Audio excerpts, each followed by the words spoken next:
something on. Yes, it is noon, and I'm drinking whiskey. It's not much, a little bit. I was gonna say the chat's not even up yet. What are you doing? I mean, who are you talking to? I'm talking to the people who will eventually join, hopefully. Yeah, what's funny is the already the hate spewing on Facebook for us starting. More than just Bronco Fett? Salsky too. What in the actual fuck? It's all Dave's fault. It is. That is my default answer to pretty much everything. Especially the schedule. Anything scheduling related, it's definitely my fault. Apparently, I am entirely too busy. Now with the silly season over, though, I should be able to. Silly season? Yeah. Otherwise known as Christmas. Indeed. Alrighty. So I guess we're just going to have the 4DX discussion live. Yes, we will have that live.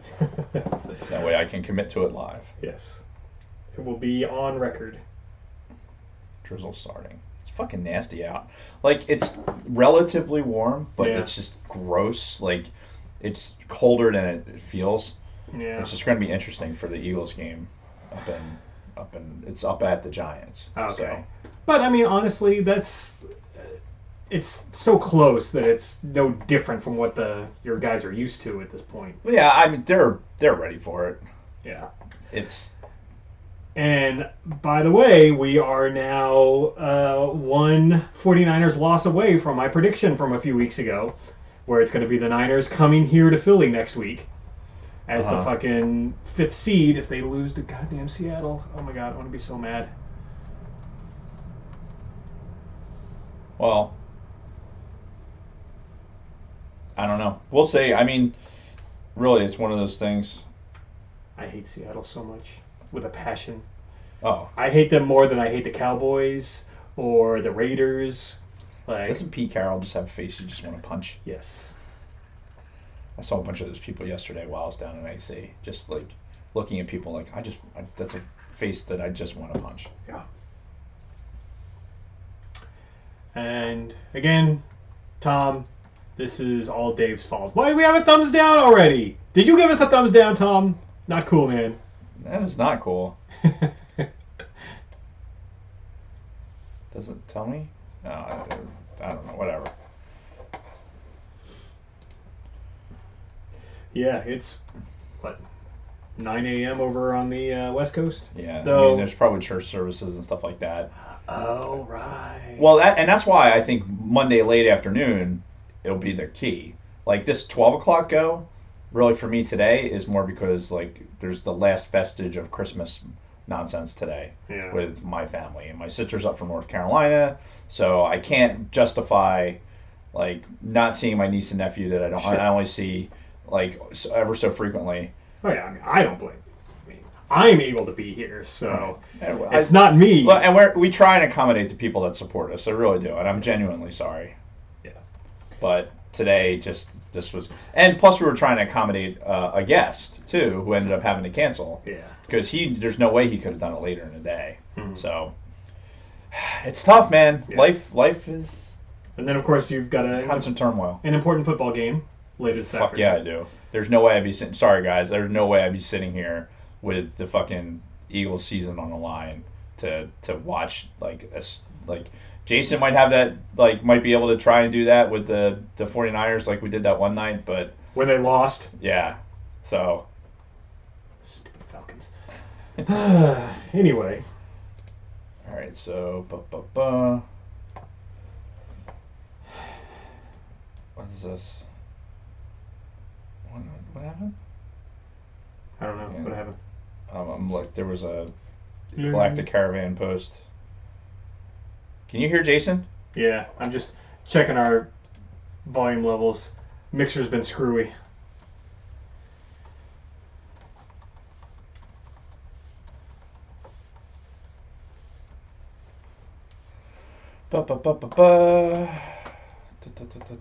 My toast. Empire stuff. Lots of Empire stuff. All right, I think I got everything set Over here, All right. still no Screwball whiskey. Fucking. How do you hide your fucking nutritional value? Like, how is that done? Yeah, I thought there were like rules and shit now where you kind of had to put that Yeah, stuff. it's like. Maybe liquor doesn't have the same laws on. I'm pretty sure it does. It could be a state thing too. Like in Tennessee, they may not give a fuck. Zero fucks given about people that are trying to not have carbs. Mm-hmm. I mean, I was down there not that long ago. This is just a few years ago, and they still have restaurants where people can smoke inside. So it's like, Jesus, man, what, you living in the fucking 80s? Come on. Let's see, overview. Nope, just said 70 proof. What the fuck, over? Nothing against Southerners, but you guys really Stop do. smoking at restaurants, for Yeah. fuck's sake. It's gross. Yeah. Alright, so, yeah, I give up on that. Got Podbelly up. Was that whole time just trying to find the nutritional information for for Screwball? Yeah. Well, because I'd love to have some, but I think it would break my diet. Yeah, well, that bottle's empty now anyway, so it's irrelevant today. Well, yeah, but that would also preclude me whether or not I pick up another bottle. Right, well, like I said, Kristen owes us a bottle, so another one will enter the studio soon. And excellent. Once she... Remove the dislike. Oh. I'm gonna hunt him down. Take that dislike off right now. Alright, we about ready? Yeah, let me double check, make sure there's no new 5-star reviews. I checked 2 days ago and there was nothing, so unless there's been something in the last couple of days. Oh, excuse me. Which, come on, make with the 5-star reviews, guys, come on. There's a decent amount of them. Stupid Jay-Z song stuck in my head. It's not even a Jay-Z part, it's the Justin Timberlake part. It's like Jay-Z and Justin Timberlake. I have no idea what you're talking about. I don't listen to current music. Honestly, the song's not really that current either. Though I do like that Sweet But Psycho song by, what's her name, Ava Max. I do like that song. I'd probably know it if I heard it. Yeah. It's very catchy. I'll tell you, Big Swede! we could have a hang on. How goes the shit water situation?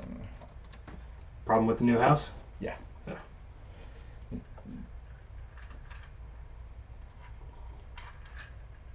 What the fuck? Why is our podcast? Why can I not find it? Oh, because it's still the old fucking how you doing on there. It's not on my phone. Maybe it's because that's when I subscribed. It was like the original thing. No, because it's the same for me.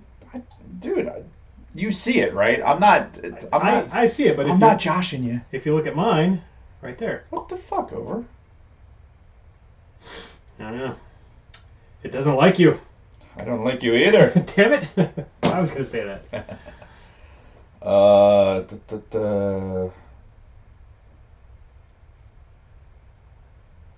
Just where did?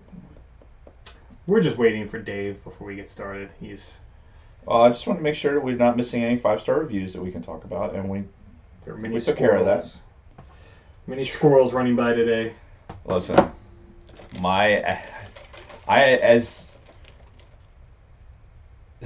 I should be getting better, but it seems like it's getting worse. Like the whatever attention deficit that I have, like you figure it would get better over time, and it's not. I would think that as you get older, it just goes away anyway. No, dude, I have Solsky's is the old one too, by the by. Maybe it's because he's probably running like iOS 11.1 or some bullshit. He never updates his iOS. Who, me? Yeah, you. So why would not updating my iOS? I'm not saying it has to make sense. Up? I'm not saying it has to make sense. I'm just saying that's what you do. So, yeah. Don and I more than likely have the most up-to-date iOS, and you do not. Fact.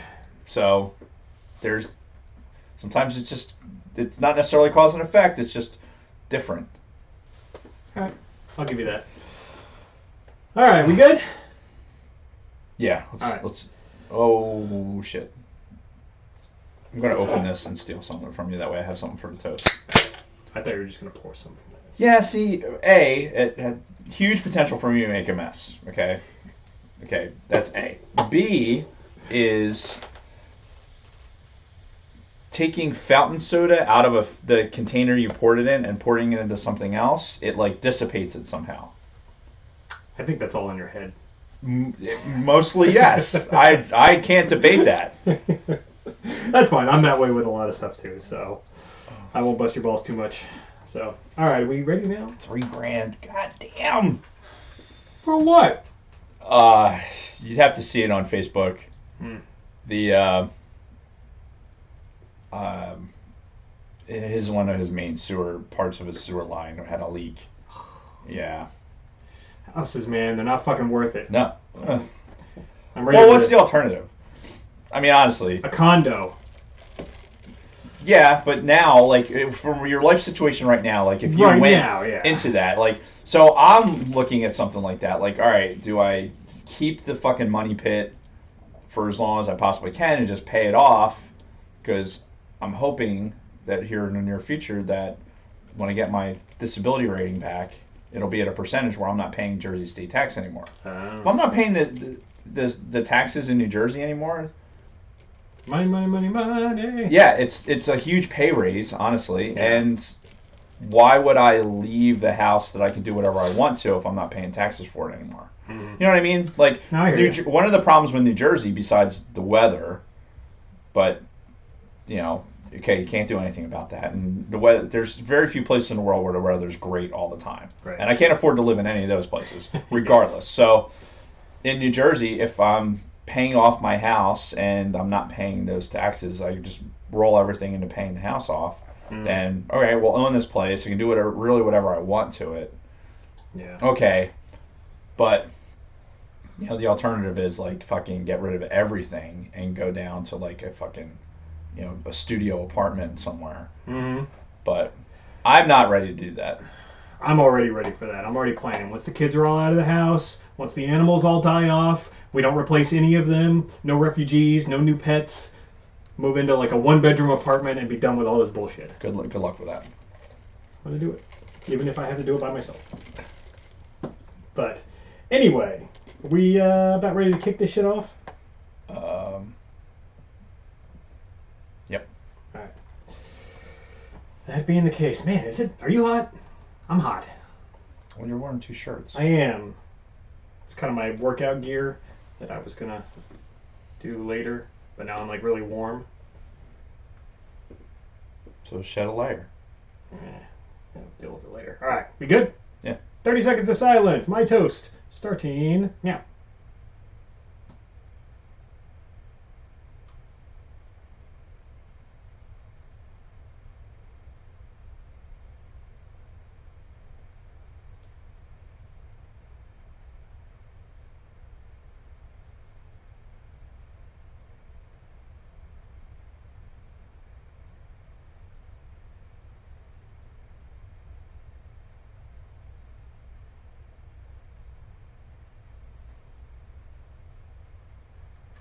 To Bob Iger. Bob Iger. I think overall he's got the Disney Star Wars going in the right direction. I know there have been some bumps in the road here and there, but I think with recent developments between Rise of Skywalker and Mandalorian, we now have a clear path, a path that looks like it's going to appease us hardcore Star Wars fans. As we talk about this later, hopefully it also includes a purge of the non-Star Wars fans, Right. and we get to the happy times that we envisioned when we first heard about the Disney buyout. So to Bob, I think he's actually doing a pretty good job. There was an interview with him last week talking about a lot of the negative reactions to, like the negative critical reviews of Rise of Skywalker, Right. and some negative fan reaction, which we talked about last week, I think is a little bit fake and self-generated. But anyway, he's like, well, you know what? You can't please everybody. So it's going to happen. We did what we think is best for the fans. So Thank you, Bob. Yeah, And thank did. you, Bob. I 100% agree with that. Yep. So, hello everyone, and welcome back to All Things Star Wars, the greatest Star Wars podcast in the galaxy. I'm Mr. Jason Roscom. With me here each and every single week, the Darth Vader to my Palpatine, Dave Martin. Hello, Dave. Hello, Jason. How are you? I am good. I heard a bong. Was that you? Oh shit, I should probably close Facebook. Otherwise, we're going to get all kinds of notifications. People are very upset today because we are recording way earlier than We are indeed. We're recording early. Like, we're on our new Sunday schedule. Yes. For those of you who watch on YouTube, we're on a Sunday schedule. Sorry.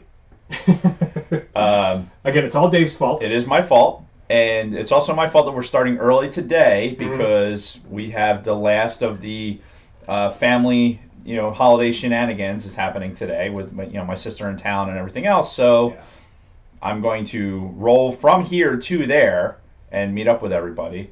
So we're starting early so I don't miss out with that and still get home in time for the Eagles game, which is critical this afternoon. They moved it from the 1 o'clock game to the 4:30 game. Nice. So it kind of upset the apple cart. So for those of you who watch us on YouTube and subscribe to our channel, which you should do, and search for the All Things Star Wars podcast on YouTube, and like the videos and subscribe to the podcast and do all that good shit. Yes. Whatever. I had something for that, but I lost it. Were you going to work it into Podbelly somehow? I was, because I got Podbelly open on my desktop right now. Like, right meow. And I bet there's all kinds of good podcasts on there, too. there is all kinds of good podcasts. There are, at this count, as I brought it up today, 26 different podcasts. Damn. The top line, in the key position, is the All Things Star Wars podcast, the greatest podcast in the galaxy. That is correct. And you can go to podbelly.com, you can see the All Things Star Wars podcast, and see all these other great podcasts like the Hillbilly Horror Stories and Paranormal Launchers and the Sofa King guys obviously are really big guys, and Jason has been on their podcast at least 3 times now, right? 4 total episodes. 4 episodes. So go to find Jason on the Sofa King podcast and go to podbelly.com and find all of these podcasts and you will do it. And you will do it. And tell them, give them likes and subscriptions and all that good shit, and leave them 5-star reviews and tell them that the All Things Star Wars podcast sent you. A member of the Podbelly Network. Yes. And speaking of support, just want to give a shout out to all of our current and past patrons on Patreon: Tony Ferrari, Camille Donovan, Nick Jackson, Frederick Martin, Big Lovin', Scott Rasmussen, Tactical Swede, Don Solsky, and Shotgun Mark. Thank you guys so much for your support.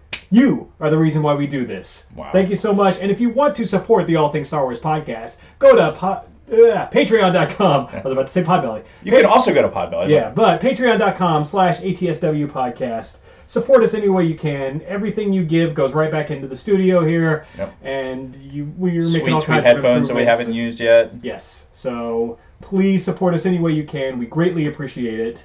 And we're still working on retooling the reward tiers. Retooling. I'll retool you. Yes. Yes, you will. What movie is that from? I have no idea. Oh, it was Christmas Vacation. Remember? He's on the phone, and Clark Griswold's at the end of the table, right? How many times have you seen Christmas Vacation? A couple times. A couple of times? Yeah. That's it. A couple of times, like in your lifetime, in the entirety of your existence. Maybe 4 times total. Fucking hell. What is wrong with this guy? Well, I watch A Christmas Story. That's my... Yeah, that's Holiday Christmas Day, Christmas Story, but the whole lead-in with all the family bullshit and everything else, Christmas Vacation is one of the best Christmas movies ever. Oh, I don't dispute that. Ever. I know it's good. And I've seen it countless times. I couldn't even tell you how many times I've seen it. Yeah. But yes, Clark is standing at the end of the table. It's that big long table, and it's one of the Murray brothers is the boss, the guy who gets abducted at the end. Sure, yeah. And he's on the phone, and he's like retooling. And hangs up, slams the phone down, and he picks it back up and says, "Retooling, I'll retool you," and slams it. Anyway, they knew. Yeah. They out there knew. They knew what I was talking about. Yeah. It's all on the brain as we were closing out the Christmas season here. And we're getting ready for the new year, which will come into play later as we talk about next week's topic. But what are we talking about this week? This week we are talking about, aside from Rise of Skywalker, probably the most critical thing on everyone's calendar is The Mandalorian. Yeah. And we had the closeout of The Mandalorian. We were left with a cliffhanger, so we didn't talk about episode 7 yet. Right. We're wrapping up episode 7 and 8 in this episode. Exactly. So, like, episode 7 left us with the cliffhanger, so we're like, oh, Jesus. And, everyone was on their edge of their seats, wondering what was going to happen with the child, right. Otherwise known as Baby Yoda. Yeah, luckily we Internet sensation Baby Yoda. Luckily we had a movie in between those 2 episodes to kind of, keep us satisfied for a little bit. But yeah, we're closing out The Mandalorian, and we are going to talk about some Rise of Skywalker stuff. We'll get there. So I wanted to talk about the box office for Rise of Skywalker because we didn't get a chance to talk about this last week as we recorded pretty early on Sunday. Excuse me. Initial box office numbers weren't out yet. Ended up making $175 million domestically in its opening weekend. Right. Like $400 million worldwide, some shit like that. Which it sounds great, and it is. It is fucking great. That is a more than adequate amount of money to be made. I think it's like the 3rd highest opening in December ever, something like that. Only behind fucking Force Awakens and The Last Jedi. So, 175 million, which I think Last Jedi they said opened just a hair over 200 million. And a lot of people were painting that as like, oh, it's doomed. Star Wars is doomed. It's not nearly going to make as much money and all this. I'm like, okay, first of all but like 2 other movies released this year would have fucking killed for that kind of an opening. You remember Terminator Woke Fate that came out last month? No.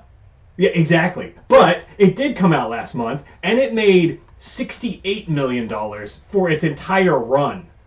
Rise of Skywalker did double that in its first weekend. Yeah. Look at most movies out there, and it's already made more money than 90% of the movies that have been released at the domestic box office this year. So yes, I understand. It's a failure. No, it's the worst thing ever. No, and that's just, again, these people who have made it their brand to trash Star Wars. It's fuel for them, but really it's not, because 175 million is fucking great. And a couple days later, on Christmas Day, it made, what did I say, 32 million, which is the 2nd highest Christmas Day gross ever, only behind The Force Awakens.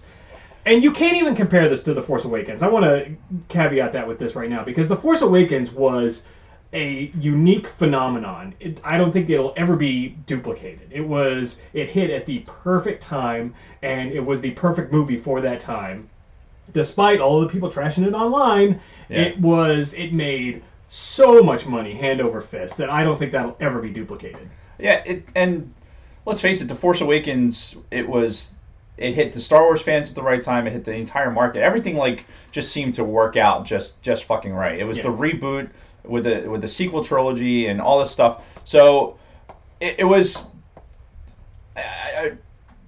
remarkable. It really was. It was one of those times. It was a great time to be a Star Wars fan. We've talked about that a lot because Battlefront was out and you had all this great Star Wars shit. Yep. And I think, me personally, I think that there's probably The Last Jedi had such a good opening because Force Awakens was so well received. Yeah. And then, like Big Sweet had just mentioned in the chat, TLJ doesn't even come close to what The Rise of Skywalker did in the second week. So a lot of people got that taste of the Last Jedi and went, oh God, no. Yeah, and I think think this substantial drop off. And this is I think a direct relation to that because so many people were so worried about the product. Mm-hmm. Like, what's this product going to be? Are we going to like it? Or are we not going to like it? Right, and I'm hoping at least that good word of mouth is going to spread, and I think it kind of has because it hasn't had nearly the drop off that The Last Jedi had. You saw the Christmas Day gross, so it's holding steady. Obviously, every movie always drops off in its second weekend, so we'll see how it looks at the end of this weekend. But they're saying I have to see it 3 more times still. So there's at least however much money that's going to be. Yeah, I've seen it 3 times, and I'm planning on at least 2 more viewings before it leaves theaters. So, and I'm sure there's a lot of Star Wars fans, the real Star Wars fans out there, that are going to do the same. You make a point about the purge and getting rid of these Star Wars fans. Like, I 100% agree with you. I think that there's people they've made their brand on trashing what they think is wrong in Star Wars. Mm-hmm. So much so that you remember Chuck Brinzer, right? Yep. So he had, we're in a Texan group and it's a bunch of fucking college football shit, and some Rise of Skywalker conversation came up, And he noticed that there was a lot of fan hate out there because there's a lot of memes and there's a lot of shit on the internet talking about how hardcore Star Wars fans hate this movie. And I was like, that's the furthest thing from the truth. I was like, I really enjoyed the movie. Like, and I would take the Pepsi challenge against most of these hardcore Star Wars fans. Yeah. You know, you really try and like you have to. I made a statement in the notes, and I 100% I'm behind this, and I'm living it. Is it's not my job to convince those idiots because it's more fun to say on podcasts. Sure. But everyone that really didn't like Rise of Skywalker, it's not my job to convince you that you should like it. Right. My job here is to sit here and tell you how much I liked it. Right. If that changes your opinion on it, great. But I fucking liked it. Yeah. And I've only seen it once. I can't wait to see it again. Oh, like man. it's one of those things where like my wife and my daughter want to see it, so we're trying to make the schedule line up, and you want to see it in the 4DX, and it's just crazy. We're gonna get there. It's a fucking silly season, but I think the reality is like whatever. You can not like it. You can fucking like Last Jedi better.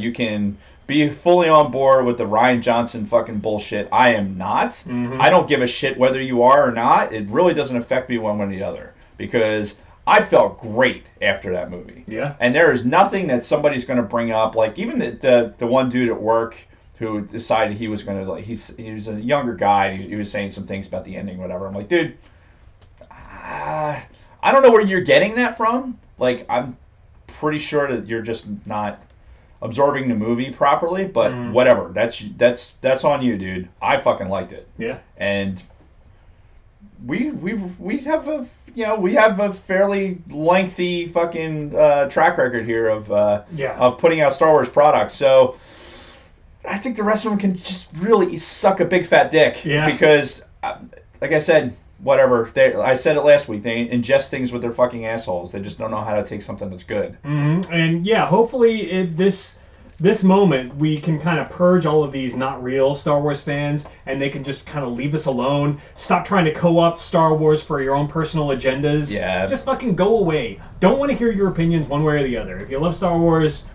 join us. But otherwise, just... Yeah, dissipate that shit out. And part of the problem is the success of The Mandalorian, I think, with a non-Star Wars following. Like, I think there's people that are watching The Mandalorian that did not necessarily follow Star Wars to its fucking completion. Sure. Right?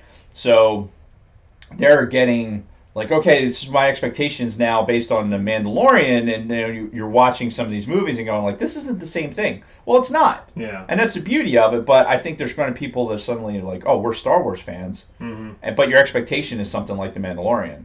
Yeah. That's apples and oranges, man. It's two different things, and it's great. It's fucking great. It's great for Star Wars fans because it's like, holy shit, it's my world in a completely different fucking package. Yep. And it's something I can fucking enjoy, and it's done really, really well. Oh yeah, we'll get to that when we talk about The Mandalorian. But we talked last week about how Rise of Skywalker is fan service, and a lot of people complain about that, and they can go fuck themselves. But I feel like a lot of The Mandalorian is the same way. A lot of the things that we're going to talk about even today, they threw out there for fan service. Some things that these casual viewers aren't going to fucking know. Yeah. Like the last scene of this season, people are going to look at that and they're going to go, I don't understand. Yeah, fucking casuals. We should just call them FCs from now on. The FCs. Yes. For fucking casuals. But the FCs definitely are...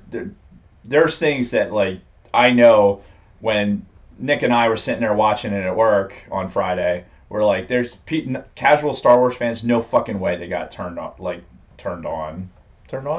but sexy points for turned on. But yeah, something turned me on that we'll talk about later. But was it some Cara Dune? It was Cara Dune. Dude, what the fuck, man? All right, we'll talk about it in a minute. We'll talk about it in a minute. Yeah, there was something. There is something, and I know exactly what it is. Do you? And we'll talk about it when we get there. Fair enough. Jason wants to get snapped in half. That's what he wants. I don't know what it is, man. Something about these Amazonian women, and her fucking guns are bigger than mine. Gosh! And I'm like, I like this. This is doing something for me. This is opening up a whole new world that I never imagined. So, again, we'll get there. Kristen is going to kick you square in the dick. It's going to be fucking great. What else is new? That's the story of my life. But So just to kind of close out the box office discussion, we are going to keep an eye on it as the weeks go and see where it lands box office wise. It's already beaten Solo, by the way, so it already has beaten Solo's box office numbers for its lifetime. And I can't. And there's reasons for that. It's really tough to put Solo and Rogue One in the same category as one of the trilogy movies. Right, but people do like to make comparisons, even when they're not realistic comparisons. I'm just saying, it's already past that. It's on track to beat Rogue One. And it's on track to be about even with The Last Jedi, maybe a little bit less. We'll see. But as the weeks progress, we are going to follow the box office, talk about the box office numbers. So keep an ear open for that. Hopefully you don't mind those discussions. So, you mentioned the 4DX. What? What? Your pause, your pregnant pause there. Like, no, I had to find where I was in the notes. Oh, okay, fair enough. But again, there will be no pause when I truncate silence. And now the audio listeners are like, what the fuck are they talking about? Exactly. So that's Dave derailing us. You mentioned the 4DX. So Kristen brought this to my attention a couple of days ago. And when she first brought it up, I kind of blew it off. She's like, hey, have you ever heard of this 4DX? It's like 3D, but they also do like apparently sense and stuff. And they also, your chairs move. And I'm just like, I'm not really interested in that. And then I just kind of, again, blew it off. And then I think I'm in the shower. I do a lot of my best critical thinking in the shower. And, well, Same. You certainly know that. Same. But, and I'm sitting there thinking, like, wait a minute. I fucking love this movie. Why would I not want to experience it in this alternate way before it leaves theaters? Because this is going to be my only opportunity. Because Regal does this thing called 4DX, where, it's your chairs move. I think it does the pumped up sound like the RPX, and it's 3D, so it's like a motion ride. It's like Star Tours. If you go to Disneyland and you ride Star Tours, it's very similar to that. And I don't know how the hell they're going to pull it off with just a theatrical movie, but I at least have to see it in there. At least once, just to see what it's like. Because, like I said, I love this movie. I want to see it as many times as feasible while it's in theaters and as many different ways in theaters. So I want to do this 4DX, and I think you should do it too. Yeah. We need to figure out when, because I doubt it's going to be on this screen for much longer. I know it is this coming week, but after that, who knows, with other releases and everything. Yeah. And the closest one is in King of Prussia. Okay. Which is not that far from here, like 20 minutes. It's a little bit of a hike, but it's not too bad. KOP might, maybe we get Big Swede. We'll get him to go too. You mean I'll actually get to meet the Big Swede in person if he really exists? Perhaps. KOP is on Big Swede's side of the border. He's a Pennsylvania guy, so. Okay. Well, yeah, we should do this. We should do it. Do it. I'm... Because you've only seen it one fucking time, which blows my mind. I know. It's... Yeah, I think... Well, I mean, let's look at the calendar. So you're off till when? You gotta work tomorrow, right? Yeah, I work 3 days this coming week. Monday, Tuesday, Thursday. And I work Monday, Tuesday, Friday. Okay. But I mean, I will forego sleep on a work night to go see this thing in 4DX. So you tell me what day is good for you. We'll check and see if there's tickets, and then we'll just fucking get them and go. Maybe if we went like, you're working Thursday? Yes. Thursday night? Yeah, maybe Thursday night. All right. I'll go see what tickets are available, and we'll take it from there. Yeah. All right. Cool. Let's plan on that. But yeah, I agree. I want to absorb it. Like, I'm not a big 3D movie guy. Me either. And I don't know that this is going to be like the 3D effect. I don't know if it's going to give us that much more access. But like, I agree. Why not get the full effect of this movie while we can? It's you really like it. It's not like we're wasting money because we know we like the movie. Yeah. So we know we're going to see it again anyway. Yeah. And I think because Kathy and Kate don't like the 3D stuff, so that'll give me a reason to be able to see it in like a much fuller experience. And then the next time I see it, I want to see it in IMAX. I want to get the IMAX experience. Oh, I think the 4DX actually is an IMAX screen too. Fucking hell! I think it's like everything, like just throw it all together, just fucking. Oh god, my nipples! My nipples are so hard. Yeah, let's do it. All right, cool. Yeah, Big Sweet said you'd be in nice. KOP. All right, so you talk to him when you get to work tomorrow, and we will finalize a time, and excellent. We will make it happen. So, this is a good segue to roll right into our weeks, I think, because and I'll move the Mandalorian bullet down. So I did see it for a third time this last Friday. I'm telling you, man, every time I see this movie, it gets better. Gets so much better, and you pick up on things every viewing. So we talked about a little bit last week about the whole Finn wanting to tell Rey something. Right. The theories about it being him force sensitive. Right. Watching it again for the third time, now that I'm looking for that, it's so obvious. Like, so blatantly obvious. It's like I'm kicking myself for not picking up on it before. Like, I mean, I know I caught a little bit of it the first viewing, but it never really sunk in because, again, like we said last week, this movie moves so fast and it's throwing so much stuff at you from so many different sides. It takes a lot to try to process everything that's going on. Yeah, and Big Sweet's has been trying to like get me to buy into it more because on my initial viewing, it's like, okay, I can see where there's elements from just one viewing where I could say like, all right, cool, I can see where you would think that, but why? It's so unnecessary in the movie. Like, why? Like, and then reaching all the way back to The Force Awakens, where is this spoilers? Are we spoiling? I mean, we spoiled shit last week. If you haven't seen it by now, fucking see it. Yeah, what's wrong with you? Anyway, spoilers. Yeah. Like going back to Force Awakens, how Finn heard the screaming of the thing, and how did he hear that? I'm like, it's just one of those movie elements that it wasn't necessary, and why leave it so underlying? Are you going to build on something later, or like? Yeah, and that's the weird thing because they do leave it so open, but it may never get any kind of explanation. It may not. But like I said, you'll notice when you watch it again. Now that we've talked about this, it's so blatant. It's amazing that we didn't pick up on it the first time. Listen, but there's a psychological element to that too, where you can say like, oh, you can see Daisy Ridley's hard nipple through a shot, right? And then if you're staring, like, oh yeah, I did see it. Like, no, I made that up. You know, it could do something like that. Just you're inputting something into that's not there because you want it to be there. Trust me, this is not the case. You can tell he did. Whatever. I don't fucking care if Finn's force sensitive or not. It does nothing for me. It takes a ineffective character from the very beginning. Like, they never built his character properly. They tore it down in Last Jedi, and now they're going to make him fucking force sensitive for what? What does this help me? Like, what does this help us in the Star Wars universe? It doesn't. It'll sell more books down the line. Fucking waste. I don't know. But... and I hate being wrong, so fuck off. And I have a single favorite moment in this movie. Like, I've decided that there is one moment in this movie, again, spoiler alert, that is my absolute favorite, and that's when Lando shows up with the fucking all of the fleet at the end. Because, Poe's all like... crying and is like, oh, we're doomed, and Lando shows up and the fucking John Williams theme kicks in, the original like Star Wars fanfare, and he fucking goes over that Star Destroyer and he looks out and it's fucking everything, and the music and that fucking scene, oh god, yeah, that is like my single favorite moment in this movie. I'm really looking forward to seeing it again. In fact, I gotta get the wife out, because she's off until Thursday. Okay. So we gotta try. Go tonight after the football game. Dude, I'm gonna be spent after that football game. Hashtag Dave is wrong. Oh, fuck you. Thank you, Don. Dave is wrong.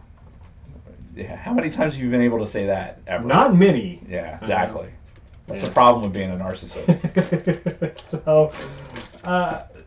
So many things though that you pick up on watching Rise of Skywalker over, and I think we'll do after you see it again. Maybe we'll talk some more details about that, but I want you to get the full experience again, try to pick up on some of the subtleties that you missed the first go-around, and then we'll have some further discussion.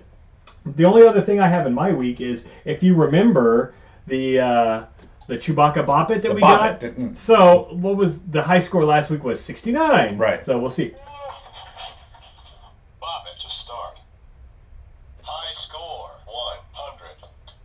Wow. Yeah. So, fun fact, it only goes up to 100. Really? So, yeah, because I'm playing it, I'm going, oh yeah, I'm killing it.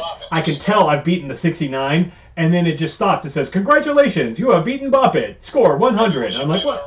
It won't go up any higher? No, it won't. So, that's a little disappointing, but I have beaten Bop It already. in less than a week. Good job. So I You are a Bop It master. am something, yes. Yes. I don't know what moniker we can apply to that, but I will congratulate you on your effort. It's a major award. It is a major award. So that's all I had. What about you and your week? So I will also look at my notes.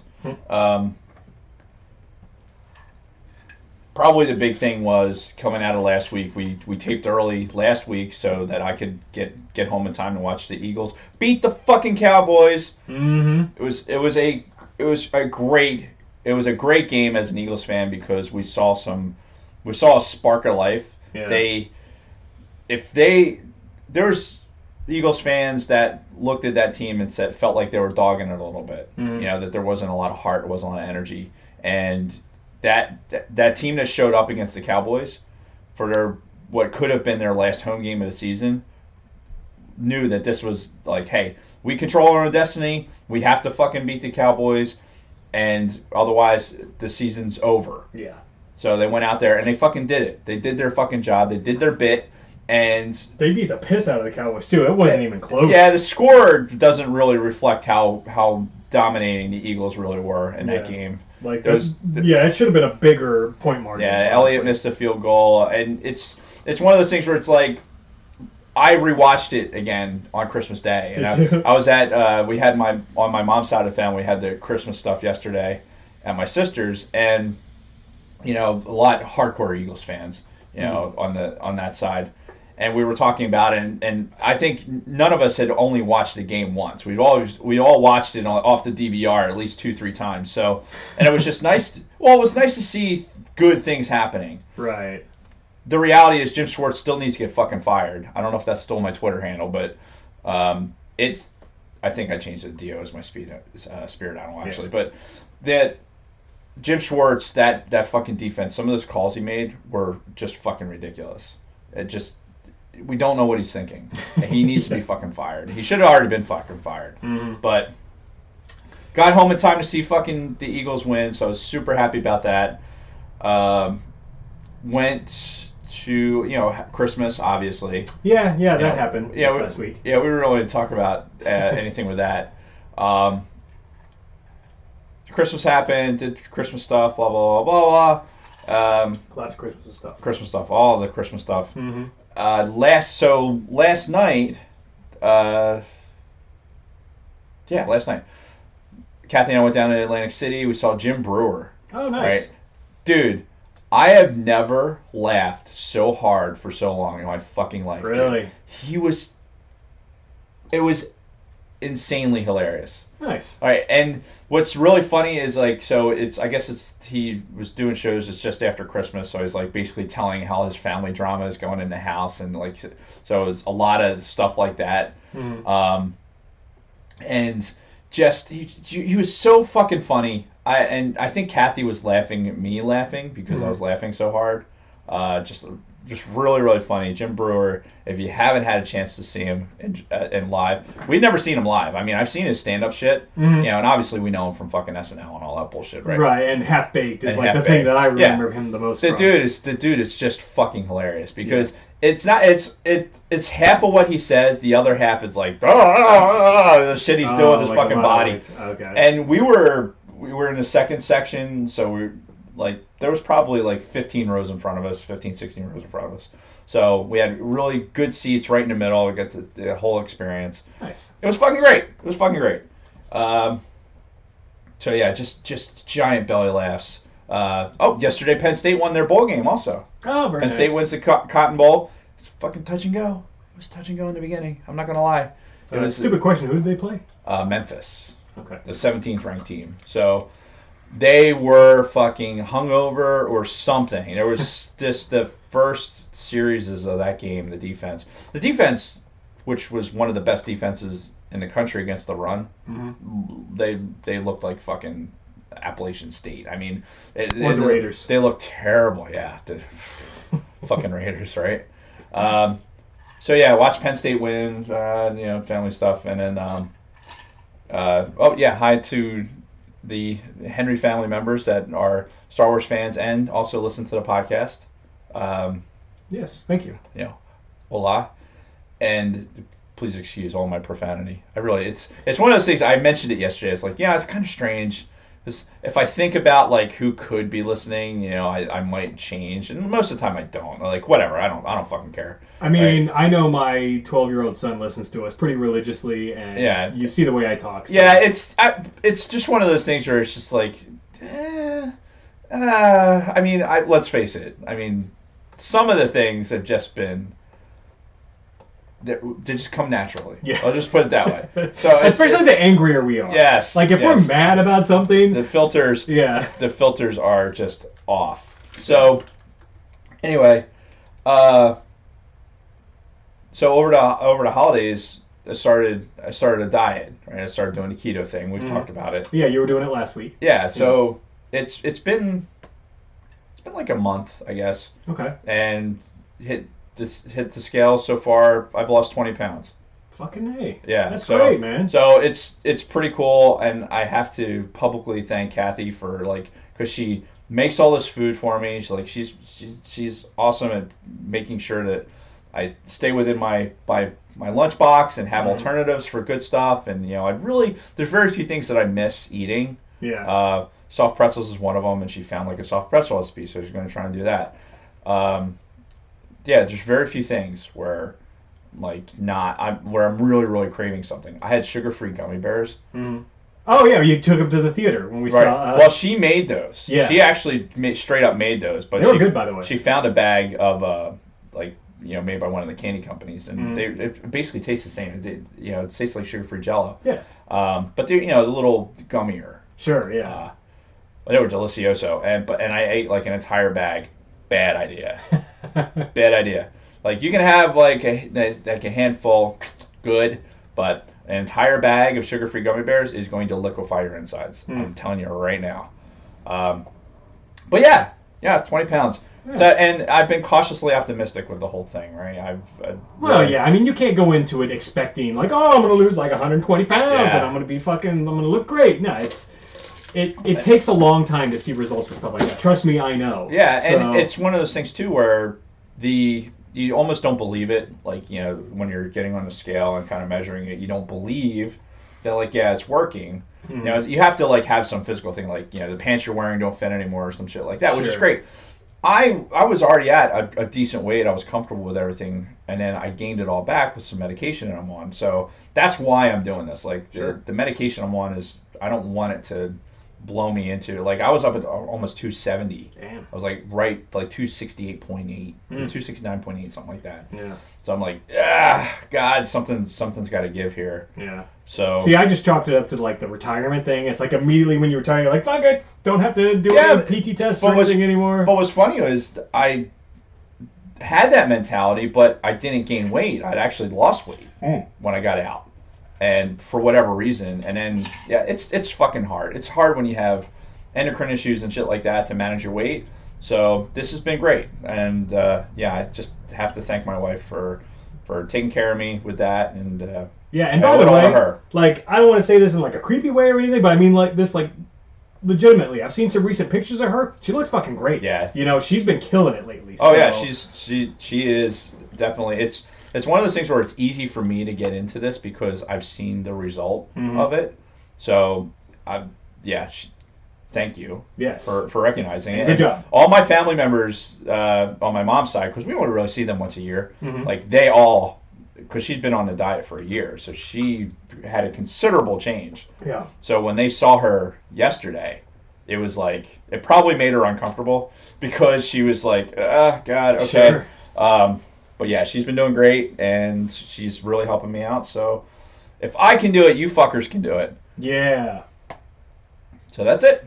That was my week. All right, fair enough. So that being said, one bullet point I skipped when we were talking about the news, but this will flow right into our main topic, is Jon Favreau this week. I think it was the day that the 8th episode aired, he said that the next season 2 of The Mandalorian, is going to air fall of 2020. Right. So we basically have a little bit less than a year to wait until the next season, which I know, it sucks. Hopefully they learned from this first go-around to maybe make more episodes. Give us more, because at the end of the day, I left wanting more.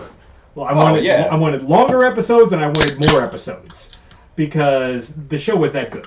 You know, I think it's a dangerous thing to ask for with longer episodes because we're used to it now at this length. Like, if it started getting longer and trying to add more content, you almost feel like, oh, they're adding filler now, and you start to, like, have dead spots. Mm-hmm. Kind of like the Clone Wars.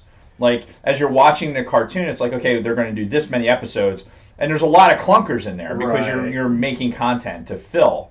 So, and that's true, and I think we did have one episode this season that I thought was kind of getting close to that, but it gave us the fan service with the Tatooine stuff, so I was able to overlook that. But yeah, I could see that happening, so you might be right.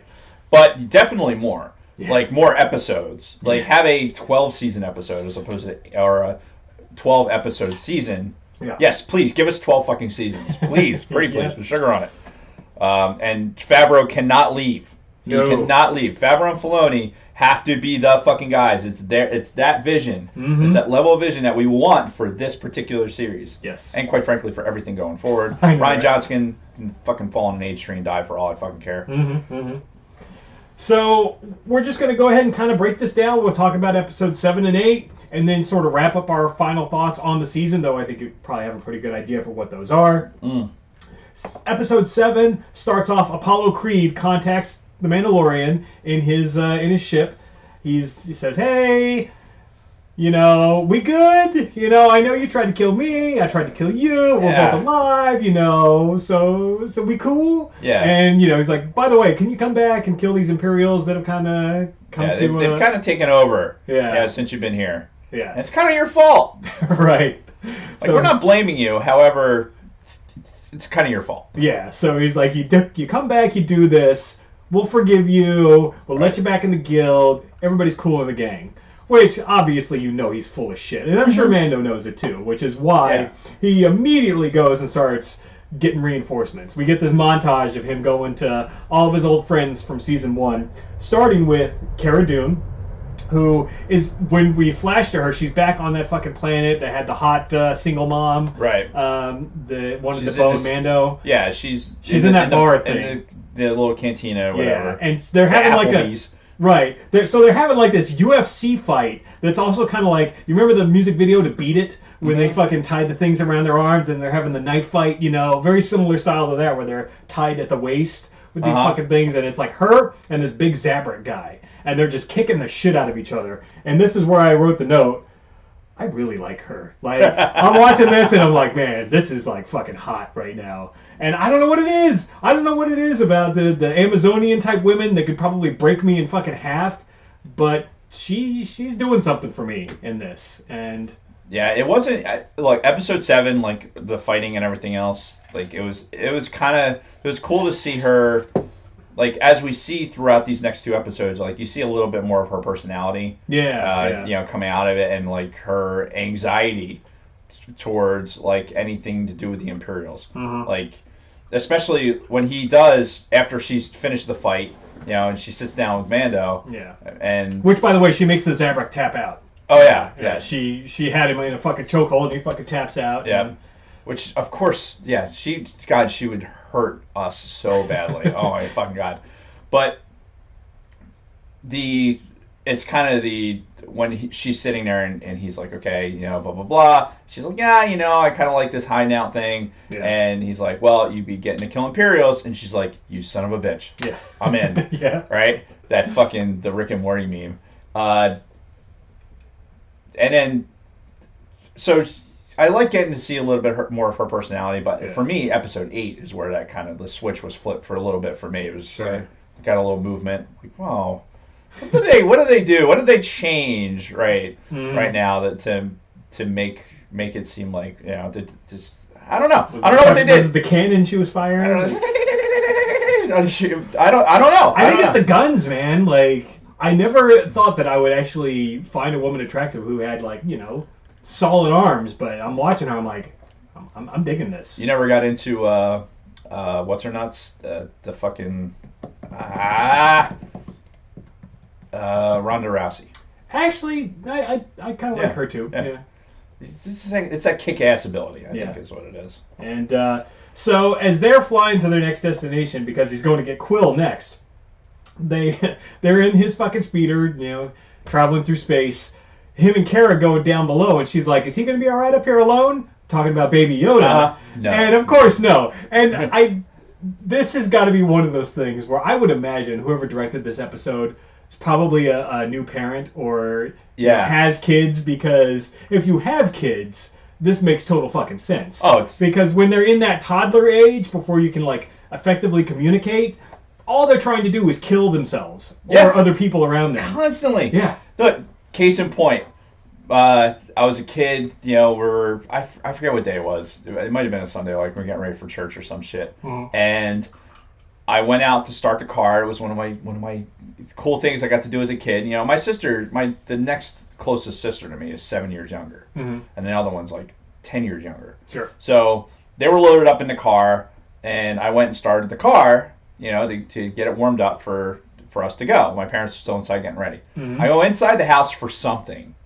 Next thing I know, the fucking car is down the driveway into the neighbor's fence. Holy shit. Right? Apparently, my one sister had fucking got out and got up into the front and somehow managed to. It was a old 1978 Ford Fairmont, right? So she fucking got the column and fucking put it into neutral or something and zoom right down. Managed to miss the fucking telephone pole. Like we had this telephone pole in front of our house that had been hit multiple times by multiple things. Just misses the telephone pole, which would have really been a problem. Yeah. And goes into this chain link fence. And so nobody was hurt or anything else. And it's just like, I came outside, I'm like, where's the fucking car? Oh, God. Oh, shit. Right? It's just one of those things that I never hear the end of it. And up until like very, very recently, that neighbor's fence had never been fixed. Like, really? Yeah, the one part of the chain link was like bent from the fucking car hitting Get the fuck out. And this is a 1978 Ford Fairmont, man. It was made out of metal. Yeah. Like back when cars were made out of fucking actual real materials as opposed to just plastic. That's fucking hilarious. Yeah. And but it's the same fucking thing. I'm going to leave this toddler up in the driver's seat. What could possibly go wrong? Right. Well, yeah, we could try and go inverted. Yeah. Because he's like, they get up there and he's like fucking yanking on the control column and they're like, shit's flying around, falling everywhere. It was good. I love this. I love the comic relief of it. And we'll get into a lot of that with episode 8. Yeah. But there was a bunch in this one too. Yeah. But shit like that is just hey, this has moments of dark. The series has moments of darkness with these areas of levity that just kind of it's the perfect ebb and flow for me. Yeah, because otherwise it would run the risk of being too dark, But at the same time, the funny and the cuteness and all that, it's just enough to where it's not over the top, like your Jar Jar type stuff. Oh yeah, right. So they found a great balance. And speaking of which, they go to Quill because he's trying to recruit basically people to help him go back to Navarro to deal with the Imperials. And IG-11 walks in. And obviously fucking Mando's on high alert. Right. Quill mentions that he reprograms him, and we go into this montage of Quill basically teaching the newly reprogrammed IG-11 how to function. How to walk, how to move things, how to fucking serve tea. It's like, shows like constantly picking up a cup and then just smashing it. Yeah. Yeah. It was so funny. It just seems so extremely out of character, Yeah. You've never seen an IG unit doing anything other than hunting. Yeah, or just standing there. Or standing there. Right. Motionless. It was fucking great. And then we get to this moment of tension where Mando's got his fucking gun pulled, and IG-11, there's this like real tension music, and IG-11 just goes, tea? He offers a tea. Yeah. Nurse droid. IG-11 nurse droid. Yeah. Which, God, I love that character so much. Sad face. But so he talks Quill into going with them. He initially refused, but he ends up agreeing. Reprograms IG-11, like you said, to be basically a nurse droid, with a couple of caveats that we'll get into. But there's a moment on the fucking ship where Mando and Cara Dune are arm wrestling, right? Just for fun, right? And again, showing off her guns and, getting me a little excited. And Baby Yoda sees this, and I guess he's confusing it with them fighting, and he fucking force chokes fucking Cara Dune. Yeah. Like, just straight up. And she's, so that was That was a really interesting scene. And it makes such a weird.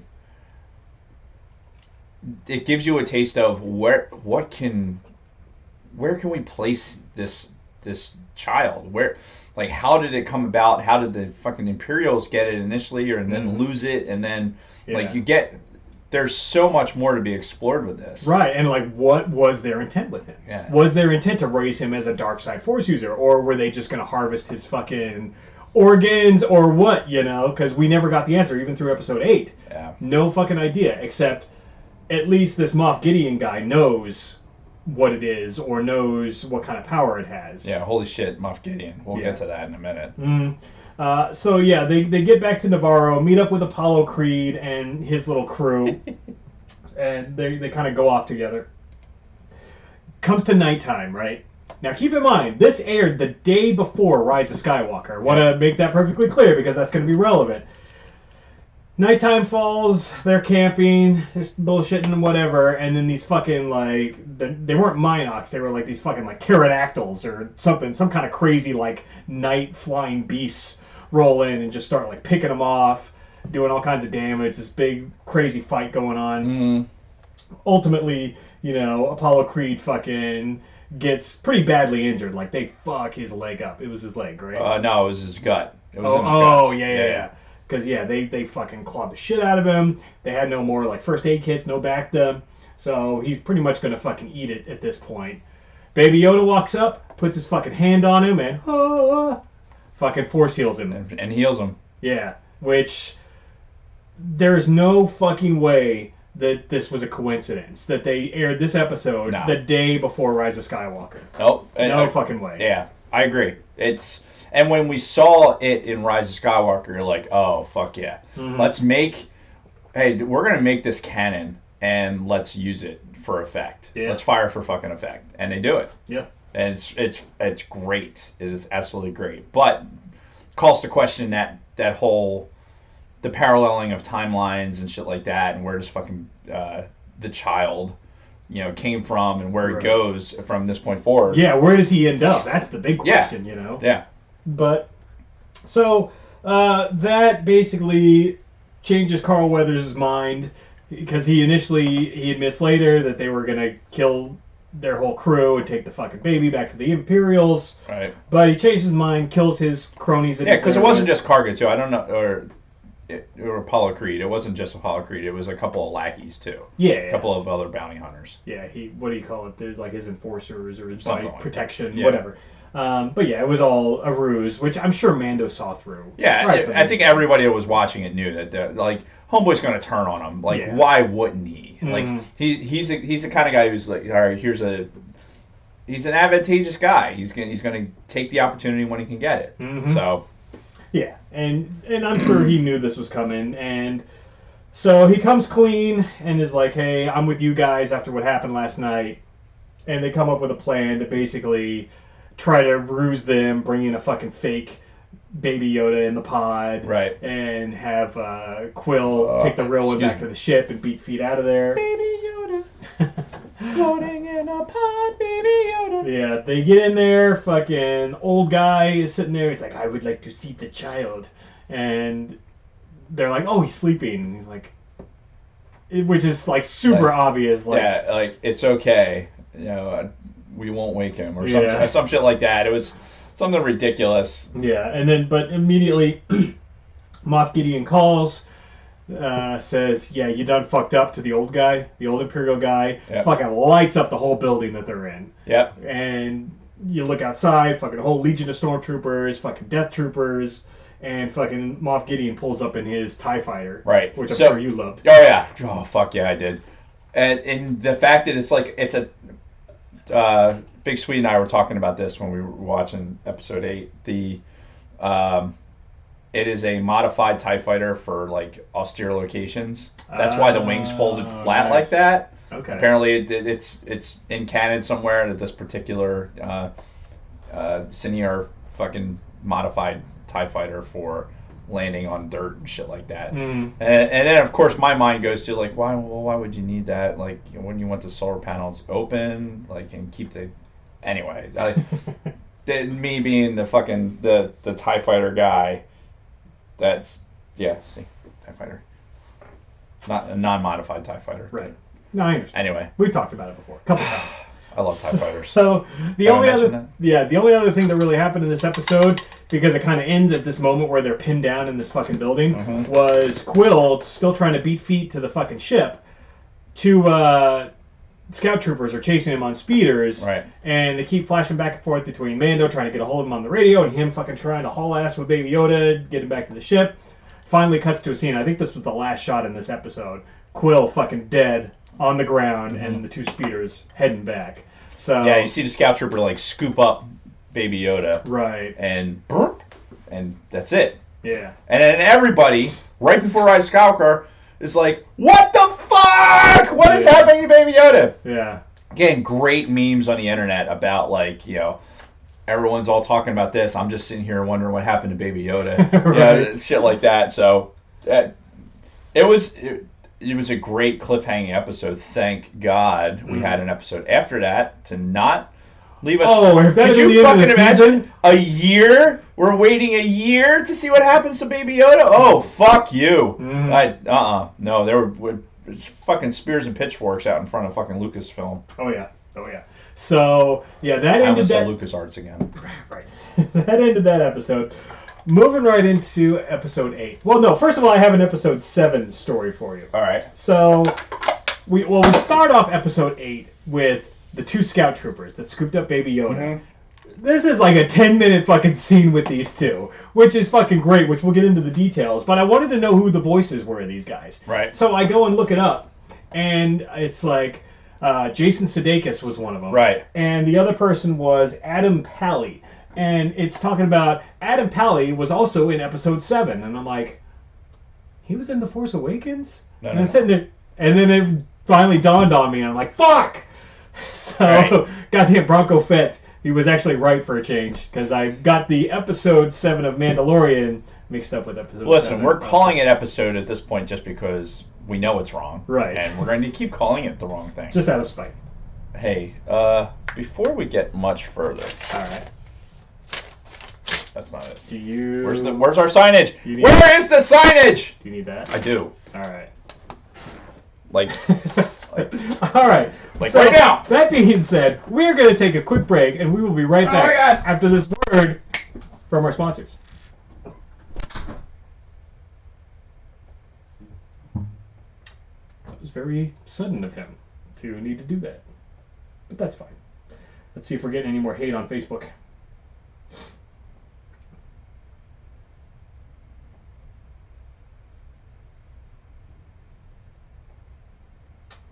Yep. Matt Jensen is also throwing some anger our way. Use your anger.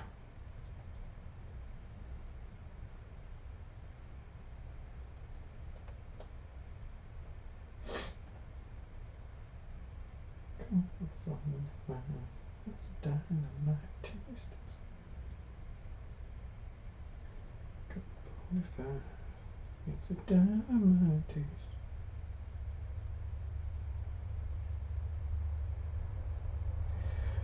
So while he's doing that, I'm very nervous about the 49ers game tonight. I fucking hate the Seahawks so much because they basically had our number since the 49ers actually started putting together good teams again over the last, 5 or 6 years. The fucking Seahawks have been the bane of our existence. It's always like whenever the 49ers are good, the Seahawks are God's gift to fucking football all of a sudden when they were shit before. Seahawks have been forgettable for the last 2 seasons, but now all of a sudden when the 49ers are back, so are the fucking Seahawks. Fuck them. But I'm not very confident about the game tonight. They're playing in Seattle, so they're going to pump in all that fake crowd noise. They're going to try to drown out the 49ers, and it's just... yeah. well, listen, you have to...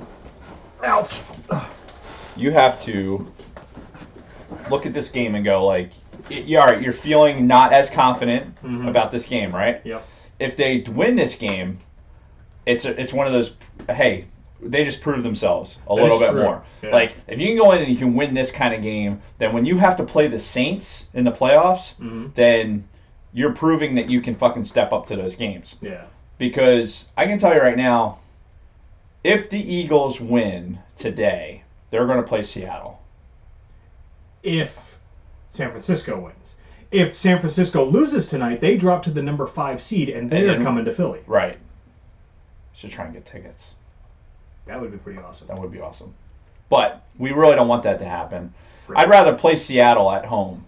Oh, yeah. I'd rather play Seattle in Philly, where we can put our real crowd noise. Mm-hmm. Whoever fucking puts articles out there, there's the fucking crowd noise pumped in at the link.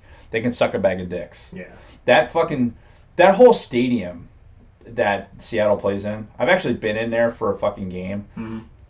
I mean, acoustically, it has a certain shape that probably does make it louder. Mm-hmm. I doubt there's actually fake crowd noise. I think they put enough people in those seats and it's shaped in such a way that almost like a soccer stadium. Like soccer stadiums, you know how it always seems like there's this constant cacophony of fucking sound. Yeah, it's all the vuvuzelas. Yeah. Also, yes. But yeah, I would rather see Seattle in Philly for that first playoff game than to see San Fran. Because I think San Francisco is a better team. I tend to agree.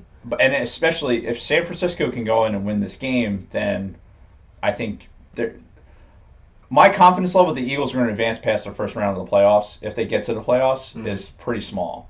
I mean, they would have to show me something today that, look, it's one of those. This is one of those take care of business days. Yeah, that's what they have to do today. Yeah, and going into it though, like getting into the playoffs, and I think you really have to. They have to take a deep breath and be like, okay, this is not this is not week 1 of the playoffs or anything else. They have to go like, okay, this is the next week, and this is the next week, and they really have to kind of tap into that underdog mentality, which got them to the fucking Super Bowl and winning the Super Bowl. So, all good stuff. Lots of football today. Patriots win a big show. Whatever. Go fuck yourself. I'll be right back. Go fuck your Patriots. Fuck Tom Brady. Fuck Michigan. Fuck John Harbaugh. Wow. Just all of it. Go fuck yourself. You know what would be great? You know what Harbaugh should do? The Patriots should lose in the first round of playoffs. Okay? Or whatever. Lose in the playoffs. Then Belichick's like, you know what? I'm retiring. Fuck it. Right? And Brady's like, no, I'm cool. I'm going to hang out. I'm like super fit guy and blah, blah, blah, blah, blah, blah, blah. I'm banging some hot chick who's worth more money than me. Whatever. And then they hire John Harbaugh to fucking coach the Patriots. And then the next season they lose so bad that they can't beat like the Jets and the Browns and all these fucking AFC teams. And they go from fucking one of the best teams of the fucking millennia to a fucking suck salad. I would love to see that happen. I would love to see it happen. Fuck Harbaugh and fuck the fucking Patriots right in the eye. All right, are we ready to get back to it? All right. 30 seconds of silence. Starting as soon as I get my stopwatch up. Yeah.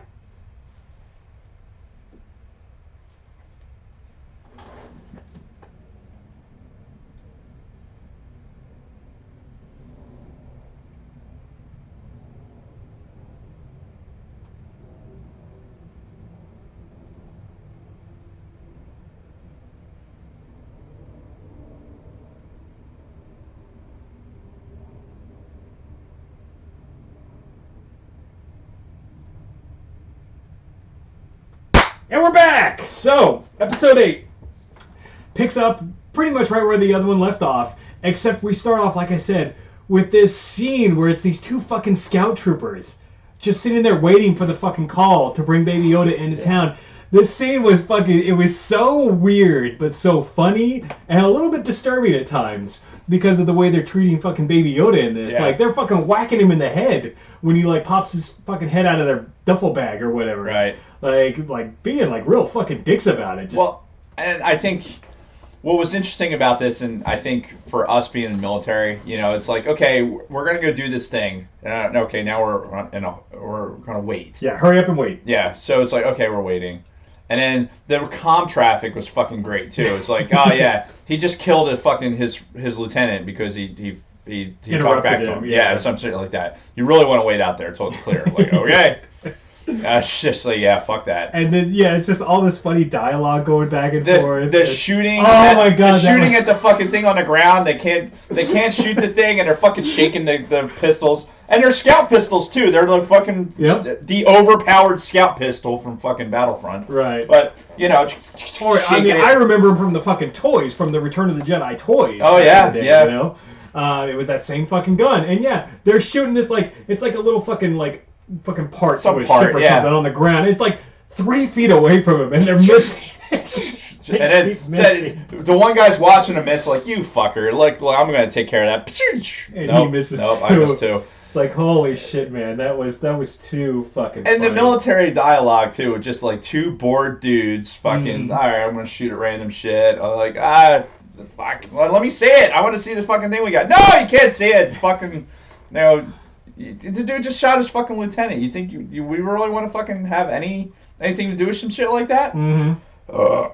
And then fucking the one guy, they finally go to check on the child to see if it's fucking alive. Yeah, and it's still there. Baby Yoda bites his fucking finger. So homeboy goes boom and just straight arm punches the fucking bag. And just like, Yeah. Everybody, I want to know who out there didn't have their asshole pucker just a little bit. Like, fuck you. Go do what the fuck you think you're doing. Well, and after that, they're going to die like a horrible fucking death based off of those actions. And sure enough, right on cue, IG-11 shows up and basically tells them to, get fucked and get the hell out of here.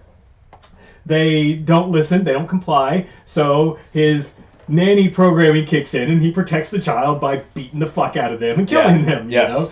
You grab one of them's arms, breaks his fucking arm, and just it's great. Flips the one guy over, crushes him down. I love to know the choreographer for a lot of this shit because they have to be fucking in jujitsu. Because it's some of the fucking moves that the IG-11 is doing. It's like, yes, go get him. It's fucking great. And then it flashes back to Moff Gideon having our guys pinned down, and he just starts spouting off like he knows exactly who each one of these is. Yeah. And I thought this was great exposition for getting into these characters. And, Cara Dune of Alderaan. Nick and I were looking at each other and, did we know she was from Alderaan until now? No. All right, so she's a huge hard-on for Imperials because they blew up her fucking homeworld. Mm-hmm. She fought against them as a rebel. A rebel jump trooper? Jump trooper, yeah. Well, shock trooper, who was also a paratrooper, I guess. Right. So, and you're getting this exposition on each one of them to include fucking Apollo Creed, and a disgraced magistrate. So he had position power at one point, which made him well connected in these networks, and all of it made sense. It didn't drag. It was like, hey, I'm going to validate, hey, I'm Moff Gideon, and I'm just some dude standing here, some gratuitous African American in here. No, I'm this fucking dude. I'm a badass, and I know who the fuck you are, and up to and including the Mandalorian. Yeah, Din Djarin. He calls out his real name and says he knows all about him, all about being a child, and being a foundling and all that stuff. And it's everyone's like, fuck, and they're like, all right, we gotta get the fuck up. We gotta get the fuck up out of here. Yeah.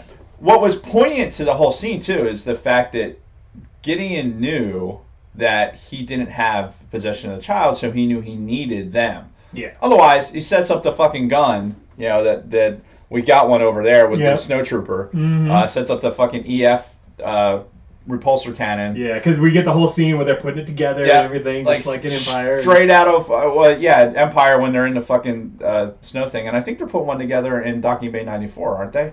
Are they going to put that together too? That's right. So we get the, apparently this is a newer version of that. Right. So he's basically making him stare down the barrel of a gun to negotiate. He gives him till sundown. Yeah. So obviously he needs them. Mm-hmm. And the Mandalorian figures that out. He's like, yeah, they need us or we'd be dead. Yeah. So they had the firepower to fucking just annihilate that entire there was a lot building. of fucking stormtroopers there. The Death Troopers being there. Mm-hmm. It's very, very interesting to think about. We've talked about elements of the Imperials and the Empire that was still these remnants. Yes, so and that's a big note that I had because that leaves a huge question mark because you think about where this is in the timeline. This is 3 years, I think they said, after Return of the Jedi, whereas we know the Battle of Jakku happens like a year after Return of the Jedi. So for the most part, a majority of the Empire was either wiped out or fucking beat feet to the unknown regions at about a year after. So these guys were they intentionally left behind for this other purpose? Were they sent back, or are they something else? Like we don't know what their fucking purpose is at this point. Yeah, and I'm gonna look in Wikipedia to see if I can find like something that jumps out at us as where Moff Gideon came from, like, because their name doesn't ring any bells. That doesn't necessarily mean it shouldn't. No, like it doesn't ring any bells. I'm sure people that are into the Clone Wars, I'm like, oh well, he was in episode fucking 355 of irrelevant bullshit. Right. So whatever, I don't fucking care. Yeah. And there are Clone Wars tie-ins, obviously, because we get this whole montage of fucking Din Djarin, the Mandalorian, as he was a kid. We've seen these flashes, but they put them all together into one scene. And they play it, and then they play the aftermath of that. His parents putting him in the fucking bunker, them getting fucking iced. And then the fucking droid opens it up, is about to open fire, and he gets rescued by another clan of Mandalorians. And they're in the classic Mandalorian garb that's pretty much the recolored Boba Fett armor with the fucking antenna and everything. Right.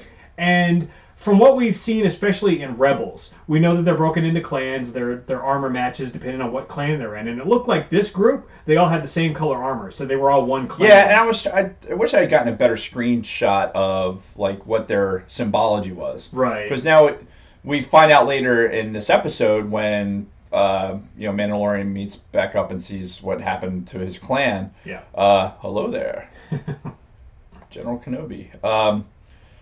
I keep seeing the name Carl Weathers, and I don't read it as Carl Weathers. I read it as Apollo Creed. It's like, fuck, god damn it. And we could be calling him by his actual character's name, but what fun is why? that? What the fuck? Right. Because then we'd actually be making sense. And which, by the way, speaking of Carl Weathers and his character in this, like, we know Carl Weathers he's an accomplished actor. He was in the first fucking Rocky. Academy Award winning movie. I'm pretty sure it won the movie. I'm sure. The award for best movie that year. Anyway, so he knows his shit. The way he plays this character seems so over the top at times, right? Just his mannerisms, especially the way he speaks, it's just so, just blatantly, just like boisterous and overdone. And that's got to be like a character choice, I would imagine. I would imagine he's just not that bad of an actor to where he's just trying to overact too much. Oh, it's that disgraced magistrate, right? If he was a politician, then this is how he probably flourished as a Clan Vizsla. Yeah, Big Sweet's telling us in the chat it's Clan Vizsla, so... Oh, that saved him? Okay. Now you know. Jesus Christ. And knowing does somebody make a snap comment, or you after just... battle? Yes, I was warned before we started recording that I need to live up to the money that somebody put in, or she would no longer support the show. So I had to up the snap count. Anyway, I forgot where I left off. Oh yeah, child flashback gets saved by Clan Vizsla. Thank you. We get a funny shot of IG-11 carrying Baby Yoda. He's on the speeder and he's fucking beating feet into town, and he's got him in like a fucking front carrier, like a baby front carrier, which is just, it's so funny and ridiculous looking. I loved it. As Baby Yoda, he's like fucking making noise, like yeah, as they're like speeding in. Holy fuck! Did Baby Yoda just enjoy the fucking scout troopers getting the fuck kicked out of him? Yeah. And then just absolutely enjoying IG-11 just tearing the shit out of everything. Like, it calls, again, I use the statement, calls the question, this Yoda being, whatever this Yoda-like being, Yoda is probably the single most detrimental thing to fucking the Jedi since the Sith. right? Okay. So because of all the fucking war crimes and this is the Jedi way now. Like Yeah. this is you're basically going to stick your head in the sand and think happy thoughts and everything will get better. And Right. then all of a sudden you're blinded by the fucking Sith. Everyone dies. Mm-hmm. But Yoda somehow managed to live. Yeah. I'm just saying, maybe this creature, wherever this is from, has a dark side element to it. Maybe it's from a dark world. And we got the hint of that when he fucking choked the shit out of Cara Yeah, Dune. it's not afraid to use the Force to fucking inflict pain on people. It wasn't taught a Jedi way. Oh yeah, he had a real fire starter moment later on in this episode too. Mm-hmm. If you remember that fucking movie with old young Drew Barrymore, where she was the fucking fire starter, like torching people and shit. So, but yeah, awesome sequence though as IG-11 is plowing through the fucking city, just off in Imperials left and right. Which brings me back to my original question about this Imperial remnant. Like, how big are they? Because they had fucking 100 stormtroopers at least get fucking axed in this fucking sequence. So on Wikipedia, it's quantified as Gideon's Imperial remnant. Okay. So I guess wherever he was, it doesn't get into any details. It only talks about what we see in The Mandalorian and on Navarro. It doesn't really talk about anything. It just says he was presided over a remnant of the Galactic Empire. Oh, sidebar. Okay. There's a scene in Rise of Skywalker where they're all sitting at a fucking conference table, the First Order, right? Uh-huh. And this is where Kylo Ren's telling them, yeah, fucking Palpatine's gonna give me all these ships. Right. You got fucking one guy mouthing off that he fucking chokes out. Right. And then you've also got fucking red hair, I'm the spy. General Hux. Hux. Yeah. Hux, yeah. And, he's like, do you have a problem with my helmet? He's like, no, it looks great. Sitting right next to him, black woman. And she says, oh, I think it looks fantastic. Something like that. Right. Do you think that was Ray Sloan?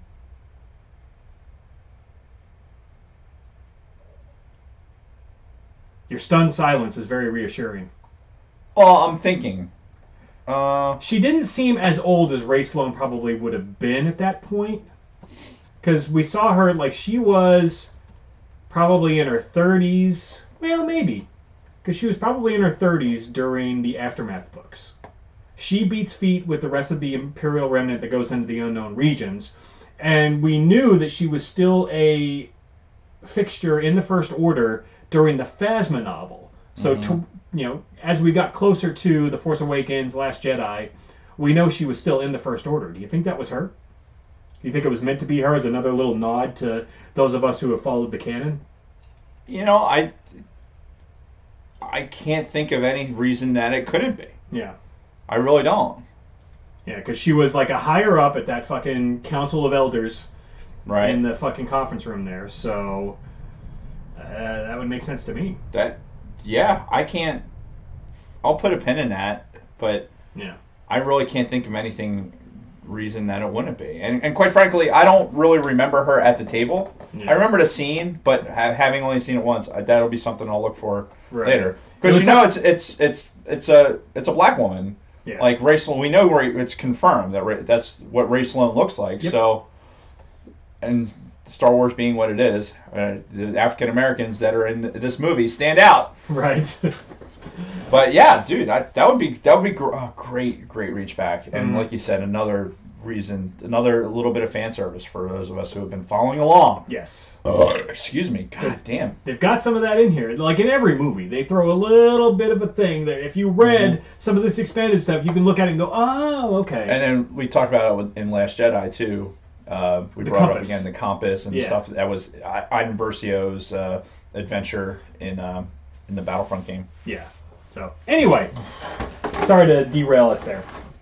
Hey, there's nothing better than a sidebar that actually is a relevant sidebar. Right, to Star Wars. So as they're about to go into this big firefight, as IG-11's tearing through and they're about to like come out of the building and start shooting up, fucking Apollo Creed is doing like a shot of like some glowing liquid. Oh, it was fucking great. Because I'm watching it, it's like, oh yeah, dude, I'd be fucking drinking too. Like they're in some sort of cantina anyway, so fuck it. Bloop, I'm gonna start drinking. Yep, and to Some go bullshit. to go right along with the whole Western theme, we get like a Western style shootout as they're coming out of the building and they're fucking blowing shit up. All the pew pew. Yeah, it reminds me kind of like a Young Guns kind of thing, where they had a lot of shootouts like this, where they're kind of like staging out of a building and just kind of. I get it. Yeah, Young Guns. Okay. I didn't watch a lot of westerns back in the day, so like a Wyatt Earp type thing too. Right. They did the same thing with Wyatt Earp, where you had all the Earp brothers. Mm-hmm. So we do get a sequence where Mando gets fucked. Right? Oh yeah. He's standing next to like some explosives. Fucking Gideon shoots it. He's fucking wrecked. Yeah, he gets shot in the back of the head. Oh, right, yeah. it comes off of his fucking helmet. Yeah. Beskar saves his ass there. Mm-hmm. And oh, by the way, I know you saw this, right? Did you see this? No. So, sidebar. That's fucking great. That's like a Beskar bar, right? Yeah. So with the Imperial. So this awesome. was my normal iPhone case, and somebody on Etsy was selling like a sticker, because initially look at it, I was like, oh, that's a case, but like I like my cases to be fucking proven and ruggedized. So it's just a sticker that's going on my mouse case, which is MOUS. Great case, by the way, very survivable. Yeah. But yeah, it fit fucking perfectly on the back of that. So the back of my iPhone looks like a bar of Beskar. That's fucking with the Imperial seal. With the Imperial, because otherwise, why have it? Right. Otherwise, it's just a fucking Damascus pattern. But that's great. Yeah. Anyway. Nice. So yeah, Mando's fucked. They retreat back into the building. IG-11 helps them get the grate open so they can go into the sewers, but he sticks behind to help out Mando. Where right. Mando's just like, go without me, I'm dead anyway. And so they start going. And during this, a poignant part of this is Cara Dune's, like, she is now fully emotionally invested in the health of the Mandalorian. Yes. Like, there's obviously, it's not meant to be some sort of fucking romantic relationship. Yeah, it doesn't come off as an attraction. Like, hey, this is somebody who I have mutual respect for. I don't want to try and advance through this without this guy. Yeah. You know, I want to see him live. There's obviously something bigger going on here. Mm-hmm. I mean, she was part of the rebellion, so there's probably some modus operandi there that's built into the character. Yeah. But I really think that this humanization throughout this entire thing, like, Cara Dune's like, I'm not going to get captured by the Empire. Mm-hmm. I'm not going to give those imps a satisfaction. I'm going to go out in a blaze of glory. Yeah. I don't fucking care. Mm-hmm. So we can figure out the way to get the fuck out of here. Like, and when somebody comes up with an idea, like, let's do that. Yeah. Let's fucking do that. Like, and so she's got the guns going, shooting at the literally fucking grate. Guns. Yeah. And I just think that, like, there was, like, for whatever reason, they decided to turn up the sexy points on Cara Dune in this episode to me, because there was, like, just a little bit extra pheromone in there, just like, huh, like, yeah, she's very attractive. Yeah. Like, whereas before it was just kind of like, oh, okay, kind of butch, whatever, and then for whatever reason, it's like, we're gonna sex you up a little bit in this, and it's fucking great. Mm-hmm. I'm right there with you. So, yeah, IG-11's trying to heal up Mando, and he's like, I gotta take your helmet off. Because, we gotta hit you with this Bacta spray. Right. And Mando initially is like, fuck you. He's got his gun right to his face. No living being, he says, no living being has seen me without my helmet. Right. Right. And I think Nick and I both said it out loud at the same time. It's like, he's not a living being. Right. And that was exactly what IG-11 said. And then there was like a 3 beats, and all of a sudden it's like, I'm not a living being. Yeah.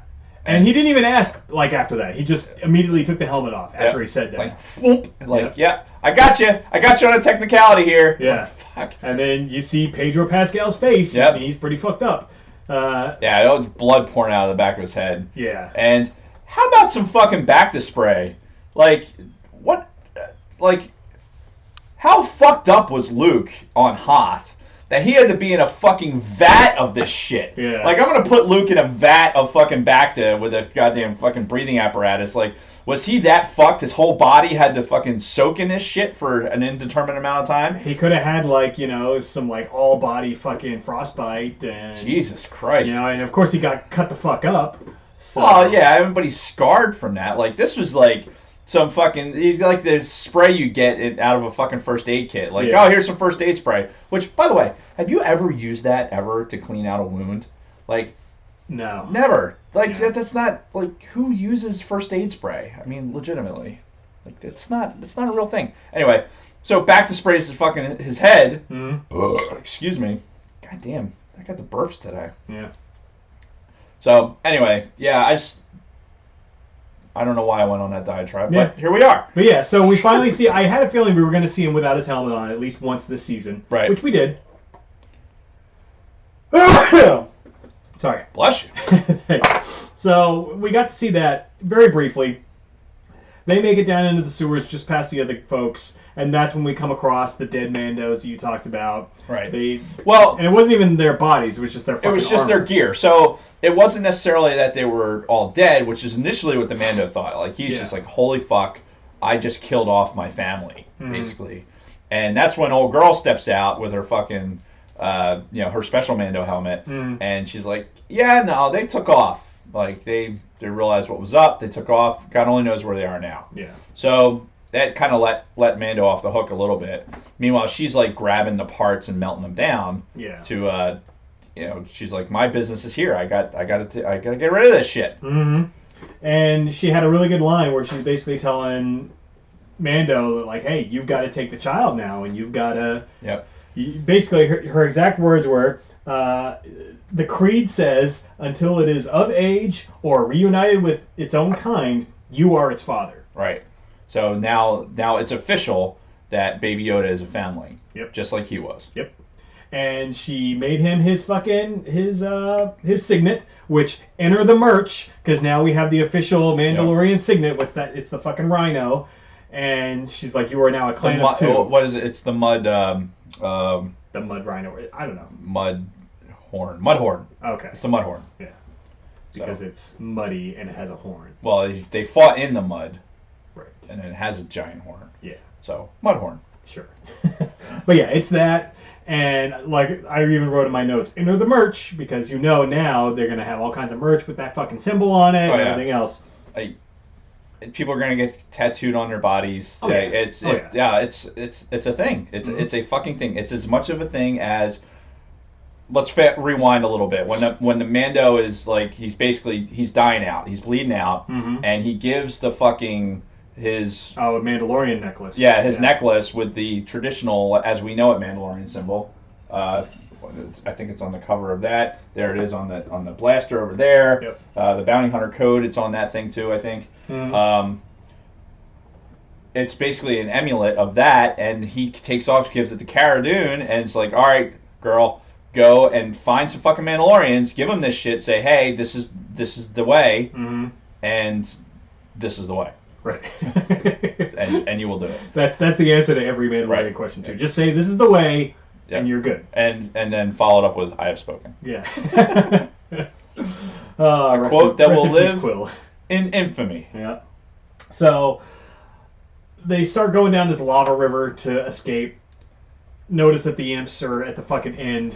Another great IG-11 line inserted into here, though. Like, there's a ton of them in here. Oh, yeah. But this one where he's, like, getting into the thing, and he says, watch your step, it's molten lava. Like, you just want everybody to go, like, all right, Captain Obvious. Yeah. Like, yeah, we're good. Like, we understand what the implications here are. Yep.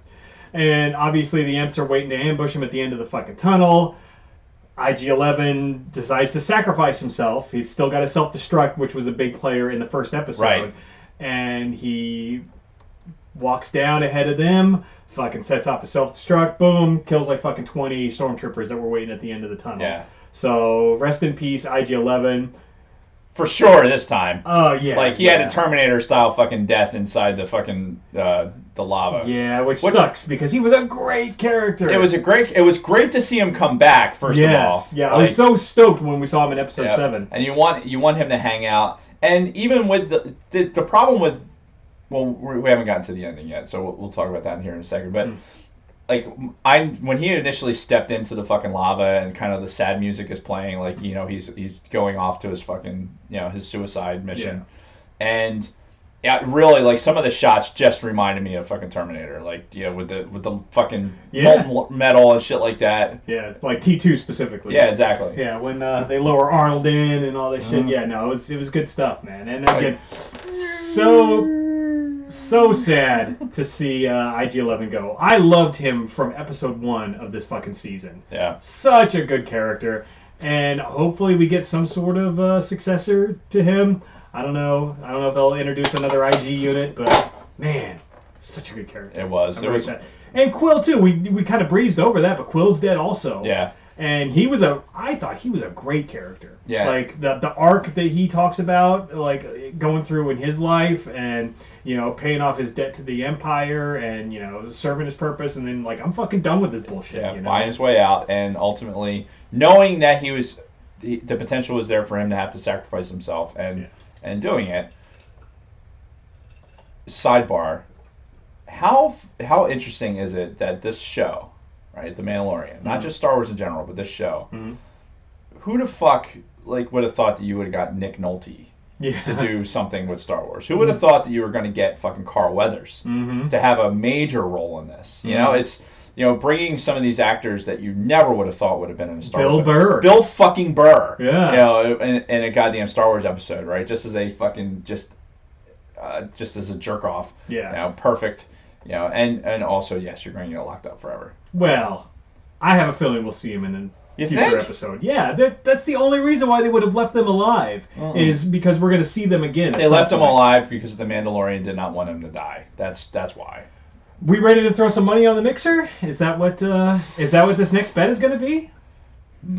Let's see if I have $1 in my pocket. If I have $1 in my pocket, I'll put $1 on it. All right. Because I guarantee you, we're not putting a 20 on there. That's too steep. Nope. Spent my dollars at Atlantic City last night. All right. Well, I'm saying it right now, for the record. Bill Burr and crew show back up in The Mandalorian.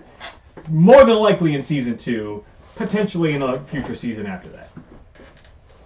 I have spoken. Fair enough. So who could go against that? Yep. To close out this episode, though, they get out, but Gideon's still alive, and he's in his fucking TIE fighter. Yeah. So now he's like dive bombing, and right. Oh, we glossed over the fact that when Mando was talking to Homegirl, the leader of the Mandalorians, she gave him a fucking jetpack as his next rite of passage. Yeah, we can't. Yeah, which she's like, she tells the IG unit, "Hey, carry this for him. He's not strong enough." Yeah. And the Bacta slowly made him strong enough, and apparently, I guess the jetpack will only respond to him when he's ready. Is what she said. Well, I think it's just she kind of insinuates that it takes a lot of practice. It's not like you just throw it on and you just go fucking flying like right away. You have to, you have to learn how to use it and how to feel the movements and everything. Probably like flying a fucking plane. You can't just be like, oh yeah, I'm good. Just I'll just go in the direction I want to go. What could go wrong? Yeah, what could possibly go wrong? So, yeah, I think that's what she was kind of insinuating. You can't just fucking just shove it right in. You have to butter it up a little bit. But dire need came up, and he just shoved it right in. He threw the backpack on, and he fucking shoots up as Gideon's like dive bombing with the TIE fighter, which I'm sure you loved all of this. Oh, all of it, every fucking second of it. There was a part where Mando fucking grapples onto it, and he's like climbing on the TIE fighter, and he's like hanging on the part that connects the cockpit to the wing. Right. And now I had the TIE fighter toy back in the day. Yeah. I don't know whatever happened to it. But I'm looking at this part that he's hanging off of, and I'm like, they match the detail perfectly. Oh, yeah. Even to the fucking toys. Yeah, look, it is perfect. Like, we have a First Order TIE Fighter, like the Hasbro size for the fucking 3 3/4 action figure. Yeah. And that, it does the same thing. Like, you can eject the fucking, the panels off of the fuselage. Yep. And you're 100% right. The level of detail, even the internal cockpit view of the detail, like, because it gives you that shot from like the lower right corner, like, or lower left, where it's like looking at the person operating, like, so you can see the top of the fucking cockpit. And oh yeah, dude, fucking giant raging fucking hard on during this entire sequence, because the realism of the TIE fighter fighting was the same as it was in First Order. Force Awakens. One of those things about Force Awakens that I really enjoyed was a realistic flying movement of a TIE fighter. Right. And because they animated it so well, and then you get that same level of animation here.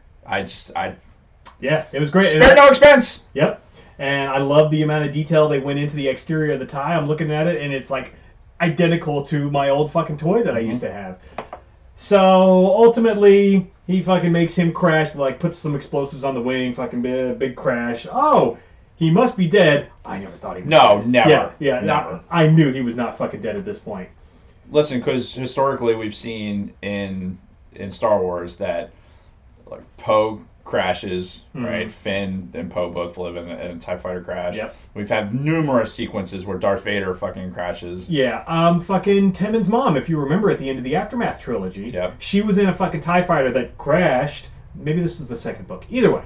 Crashed. They thought she was dead. Oh, turns out this TIE fighter had an ejection seat. Yes. So, yeah, not unheard of. I never thought he was dead for an instant. But our crew goes away like they think he is. They bury Quill. Kara goes off with fucking Apollo Creed, and they're gonna work together. Yeah, she's gonna be his muscle. Right, and it's just understandable. But Mando's not gonna stay with them. He's got business to take care of. He's got to find out where fucking Baby Yoda's from and get him to his people or whatever. So you think that's the end, right? Oh no. No. Shot to the TIE fighter. Fucking Jawas are already there. The fucking little scavengers fucking that Jawas, they are. man. They start like trying to pick it apart, and then you see what initially looks like, oh, he's got like some sort of a fucking like a welding torch or yeah, like a something welding like that, torch, yeah. and it's like, oh, he's trying to cut his way out. It's like, oh, that's cool. Then you see a little like dagger looking thing peeking out, and then a little bit more, and you're just like, if you know what you're looking at, Yes. it's like, holy fuck. The fucking Darksaber. Yeah. The fucking Darksaber. Yeah. Like, it all, like, so the diatribe that he was having, talking about, like, the basically the Purge of Mandalore, and or what was it, the Night of 1,000 Tears or something like that, he called it. And him being, we didn't talk about that, the fact that Gideon was an ISB officer. Yes. So he had access to all this intel as as the intel guy for the fucking Empire. And didn't they also mention he was like working as the governor or for the governor of Mandalore during the time of the Empire? Something to that something effect? like that. Yeah. I don't remember exactly. I have to watch the episode again. I only saw that one once too. But Yeah. the reality is, like, he was, like, the last time we saw the fucking Darksaber was in the hands of Sabine. Right. Right? I think. Yeah, this was during Rebels. Right. Yeah. So that's, as far as we go down in the timeline now, there's other references to the Darksaber also, but we saw it in Rebels with Sabine. Now suddenly, like, the Mandalore has fallen, and you have Now this this guy in control of the fucking Darksaber. Yeah. So, holy shit. Yeah. Like, that was completely unexpected. I would have never. The farthest from my mind was Never. thinking about where the Darksaber coming into play in this. So that means that, yeah, like they've alluded to, a whole lot of shit went down on Mandalore after Rebels. So after Sabine fucking left the Darksaber, because I think she left the Darksaber there on the planet. Did she leave it And with then she the left. fucking, the broad, that other broad? Yeah, the one that was in charge of their clan or whatever Man, by the end. Dude, how much shit do we got to rewatch? Like, A lot. because you think about it, like, sideways, parallel sidebar, you've got the Clone Wars, the final season of the Clone Wars. Yeah, right? which is coming in a month and a Yeah. half. Yeah. So we've got that coming up that we still have to somehow prep with Clone Wars stuff to get to that point. I watched the Clone Wars trailer again the other day, like For the new season? For the new season, it's Okay. just like that. The way they're building to it looks like fuck. That's must see TV. Yeah. Right. Whereas a lot of the other shit is just like but Yeah, and we're gonna have to cover it. You know, we're gonna have to talk about it as it comes out. How much we get caught up on the back story of the Clone Wars remains to be seen. And even if we do get caught up, we may not be able to dedicate episodes to those Excuse me. episodes that we watch to get caught up. We'll figure it out. We'll do it live. Yeah, we'll do it live. Fuck it. But that's the end of season 1 of The Mandalorian. So, overall, what are your thoughts on this first season? This first season of any Star Wars series on Disney Plus at the gate. It was fucking phenomenal. It was fucking phenomenal. It exceeded expectations. Yeah. I think it hit a much broader audience than they wanted to. I think Disney can only be happy with the product. Right. To go like, okay, this was so well received. with something that was so different. Mm-hmm. Because it's different from anything that we've seen out of Star Wars as far as the westernizing of it goes. Yep. And it's live action. People bought into it immediately, and they were riding it fucking all the way that they could fucking ride it. Overall, was super excited for every episode. We were on our seats waiting until the next episode came out. So it was just like, I think all of the things that you wanted to see happen in this movie, or this movie. See, even I'm calling it a movie because of how epic it is. Yeah.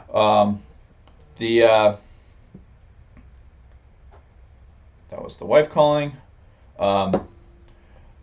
Just the fact that we got all this new stuff. We've got this new storyline to follow. We've got all these things. It was great. It was great. I 10 out of 10. Yeah, I agree. Easily. I think it was full of fan service. This was made, again, much like Rise of Skywalker. Mm-hmm. This was made for us. Yes, it does have a little bit broader of appeal where you cannot be a hardcore Star Wars fan and fall into it and be able to follow it. But if you are a Star Wars fan, there's so much more to enjoy beyond that. I think it had the perfect blend of humor. The Baby Yoda was such an unexpected phenomenon that came out of this. Well, just so nobody in their right mind would have thought of even having and exploring something like this with a Yoda species. Yeah. And use the Force. Mm-hmm. Like, I would have never thought that any Force users would have been in this. I think we had a whole conversation going into the Mandalorian about how, like, hey, we could potentially be looking at something that doesn't involve Jedi. It doesn't involve the Force necessarily. Mm-hmm. And they somehow got it in there, and it works. It worked fucking great. Yep. And God, now, and you know what? I was just about to say that, Scott. I was about to say almost those exact words. Scott mentions in the chat that they've set the bar pretty damn high after this first season, and I was going to say that as well because now there's an expectation. There's a quality level expectation, and I don't know how something like the Cassian series is going to live up to this. I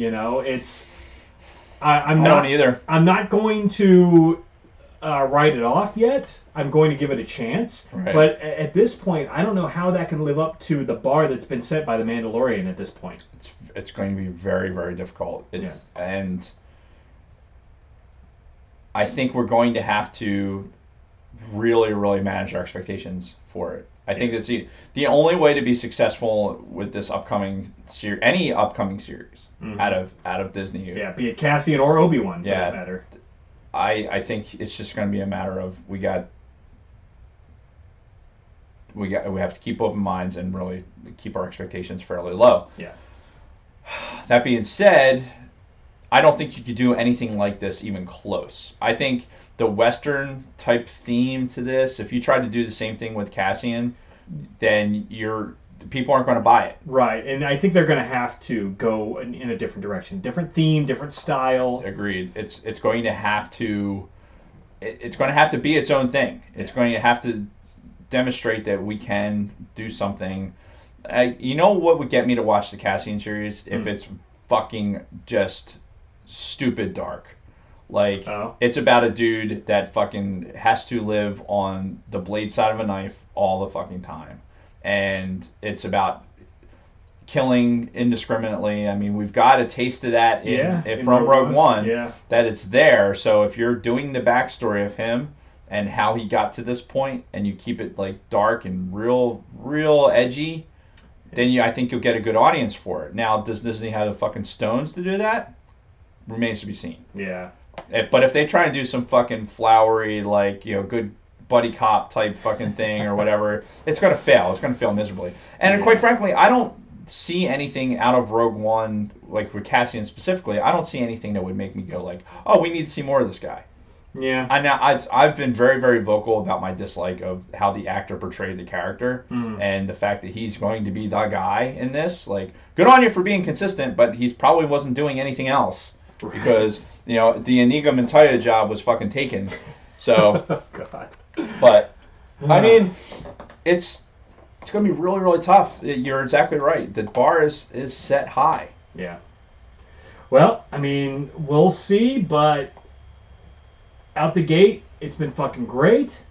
Hopefully they keep it up, but yeah, I'm hopeful. And yes, I think the managing of the expectations has served us well with Rise of Skywalker and Mandalorian, so hopefully we can keep that up. Indeed. And with that, it's going to close out this episode. I'm thinking for next week, we sort of take a bird's eye view of 2020 because this is our last episode of 2019. It's fucking crazy. I know, it's weird to think that we're entering a new decade. We're entering the 20s.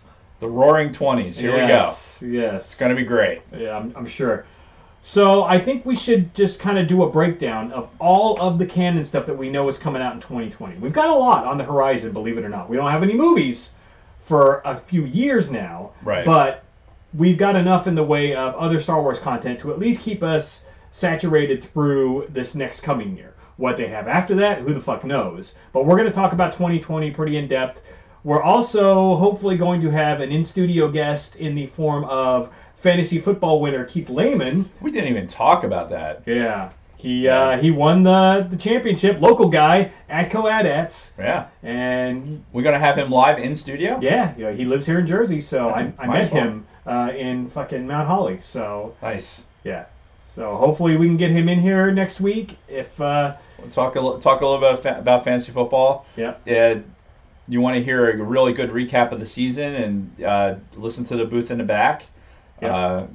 And listen for those guys to start their Escape Pod podcast, which I think they're taping this week, if I'm not mistaken. So cool stuff upcoming for 2020. I know. For sure. And the All Things Star Wars family is growing. So check out Layman's Terms on YouTube. Check out the Used and Abused podcast on YouTube, Instagram, iTunes. What did you just do? It's okay. It's the cord. Okay. I just wanted to show people like I made a little graphic for the back of my laptop since this is kind of my go-to for working here in the studio. Our little Star Killer Studios joints. Yes. I love it. And keep an ear open for the Escape Pod coming within the next couple of weeks. Right. So that's the show. Thank you everybody for listening. If you would like to support us again, hit up patreon.com/ATSW podcast. There, doesn't it? That looks good. And what else you got? Well, we can. When you're looking for other podcasts to enjoy, if you haven't gotten your fill of podcasts, you go to podbelly.com. Mm-hmm. Support those podcasts and let them know that we sent you. Yeah. Follow us on Instagram. I think we should make New Year's resolutions right here, live on the air. All right. All right. My New Year's resolution is to be more active with the podcast on social media. Okay. I have no issue with that. I do want the record to show that I have put a decent amount of stuff on our Instagram lately. It's not daily, but I'm trying. I think we should be shooting for daily. Okay. Daily content on our Instagram? Daily content on our Instagram. That's my pledge to you, the listeners. Yeah. And there will be no snaps. Right. So fucking annoying. So, all right. Well, keep an eye out on our social media. You're not gonna make a resolution? Oh, I thought it was a joint resolution. I mean, it can be. Yeah. Fine, it's a joint resolution, Jason. All right. If I come up with another one, I'll mention it next week. Okay. Because you don't have to make resolutions right before the new year. You can make them a day or two after. Sure. Yes. I'm sure we can. I agree. So, all right, that's the end of the show. Thank you, everybody, for listening. We will see you all next week. And until then, Dave and everybody else, may the Force be with you. May the Force be with you.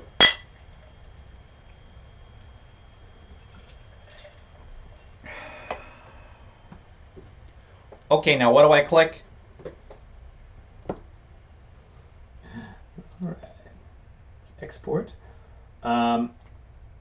As we're doing these Sunday recordings, I am now trying to make a point to push them out on Sunday nights. Okay. I think it works out better. Let me answer this plethora of text messages that happened. Thank God for fucking Do Not Disturb. Honestly. Unless you message Jason. Yes. As I was at the bar with my wife, actually, we're trying to pretend like we're adults since we have adult children. Uh-huh. And They're like, Don and Brady were like, "Hey, call us. We have a technical question, and Jason's not answering." I'm like, God damn it! Yeah. And then he's asking about software that I can't remember the fucking name of, Mm-hmm. the whole OBS thing or whatever the hell it is that we're doing for the streaming and all the other stuff. Mm-hmm. Because it makes me wonder, like, we're using the mixer, like, are they getting more out of using a USB style mic and going in and having the AD mixed internal to the laptop, or do you think we're getting a better product out of the mixer? Well, if the mixer was working right with the volume levels, I'd say yes, we were getting a better product. Hello. All right. But right now, they've probably got a better setup just because this thing is fucking pissing me off. But overall, having the mixer is a better scenario because you can adjust individual volume levels where they're kind of pigeonholed into like. And honestly, I think we're going to need the mixer, the out of the mixer, to be able to effectively use these headphones. Yes. We got to work on that. Yes. Maybe I'll come in early, and we can fuck with it a little bit. Okay. Next week. Sounds good. And we got to we're probably gonna have to find another cable, right? For that, since that one mic cable's bad, we're gonna have Keith on. I want to hear how my levels sound throughout the course of this week's episode. It looked like they were dropping off again towards the end, so I don't know. We'll see. Weird that it would just be that position. Mm-hmm. Like yours has been fine. Well, and I've switched back and forth between input 1 and input 3. You've stayed in input 2 the whole time, and you've never had an issue. Yeah, it's weird. Yeah. There's something with the mixer we're not. Yeah, no fucking clue.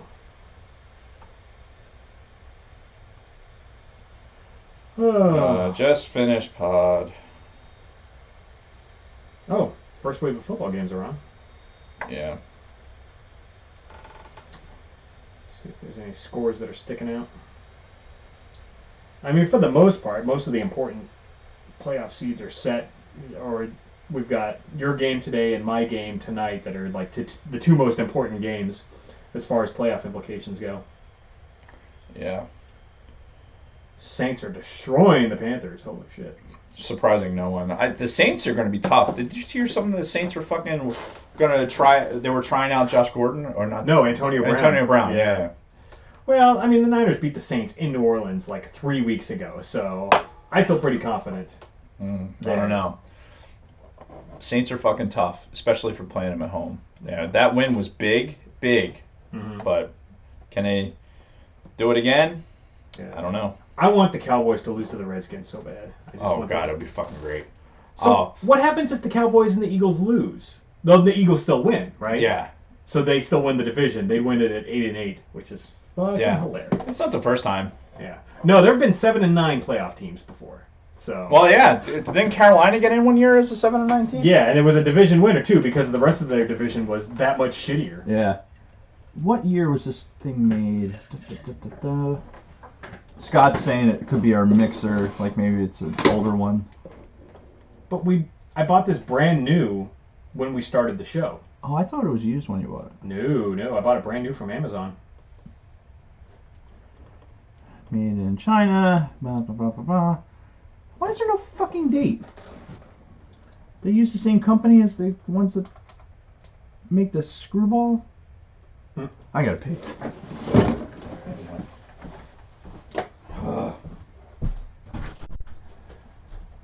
Squirrel. Alright.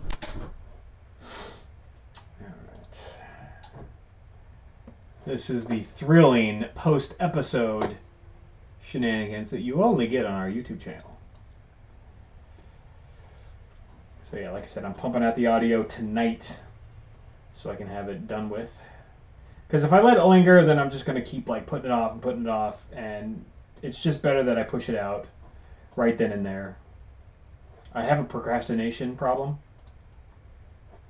So I got to do something while I'm motivated to do it, otherwise I won't at all, ever.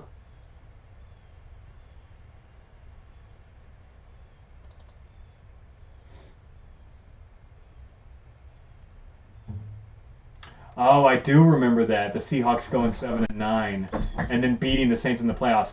And this, I hate this discussion. And it's been coming up about your fucking team lately. What's that? It's the why should division winners automatically get a home playoff game? All the fucking NFL pundits on ESPN and fucking all that, they all bitch and moan whenever a division winner has a lower record than, like, say, one of the better wild card teams, and they're like, why should the fucking division winner get to host a playoff game? Because that's how it's fucking done. There's motivation behind winning your division. You know, there's a progression there, right? Yeah. Your goal going into any fucking season is win your division. Your divisional games are the most important games on your fucking schedule. Yeah. You know? And because you play those teams twice. yes, exactly. Like every other team you play once, they could be having outstanding fucking seasons. All your out of conference or you're out of division games. Yeah. But if you can keep pace by doing your job within your fucking division, right? That's the equalizer. Yeah. So fuck you. Yeah. If the Eagles fucking win their division, if the Cowboys basically it was theirs to lose at one point this season. So if the Eagles manage to get and beat a division winner, Cowboys are out of the fucking playoffs, deservedly so. Right. Yeah. There's no second place trophy for winning the fucking division. You Right. have to at that point. That's when the wild card comes into play. I don't think that just because you might have a soft schedule like the fucking Patriots every goddamn year, like they're playing shit teams for the most part. All right, great, you padded your record. You're fucking no matter what, you're going to be in the playoffs because you have the wild card record. Even if you do lose the division, which is not going to happen anytime soon. Sure. So what the fuck? Like, are you saying because it's the Patriots, are you a Patriots fan, or are you a fucking Saints fan, or Seattle, or whoever else that goes like, well, you know, our team is better than yours? Fuck you. Right. How about that? How about you actually, like, okay, for Seattle, like, if you can handle your business against San Francisco, but you have a better record than the Eagles, what makes you better than anybody else? Right. Like, what? It's such a facile argument, and they can go fuck themselves. Yeah, because they even mentioned, like, if the 49ers lose tonight, they'd be 12-4. And let's say the Eagles win, they'd be 9-6, 9-7. Right. Whatever. So, you know, these pundits, now I don't believe this at all. I believe the division winner should get to host a football game. But these pundits are saying, why the 49ers have 3 more wins than the Eagles? They should be the ones that get to host the playoff game. No, that's not how it works. Trust me, as a 49ers fan, I would love for my guys to be playing at home.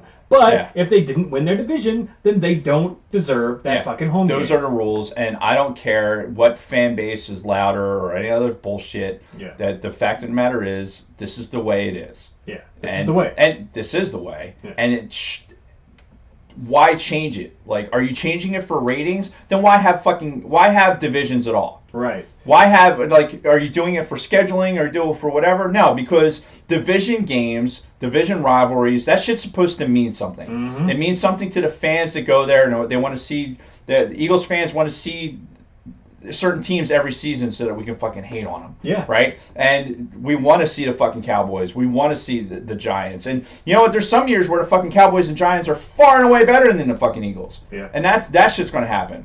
Like, are those people that want to see the Cowboys fucking go to the Super Bowl every fucking year because they can't manage to do it this century? Yeah.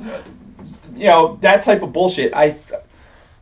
It's that is a fucking snapshot of what's the generation or the fucking sign of this times is that, well, you know, this team has a better record, so they should have the best chance to fucking go. Based on what? The rules that you just made up, or you want the rules to change for you because that's what's important to you, so you can win. Like, that's not how the rules work. You can't just fucking change the rules whenever you want to suit yourself. Yeah. So that you can be the winner in that. That's what develops participation trophies. That's what develops this fucking this mentality of, like, my voice means more than anybody else's when you're a fucking nobody. Like, stop it. Just fucking stop it. And ESPN and those, it's just like any other media outlet. They're the fucking worst at it because they're going to propagate that. Oh, like, sure. Oh, we're going to stimulate. This is a conversation that people are having. No, they're not.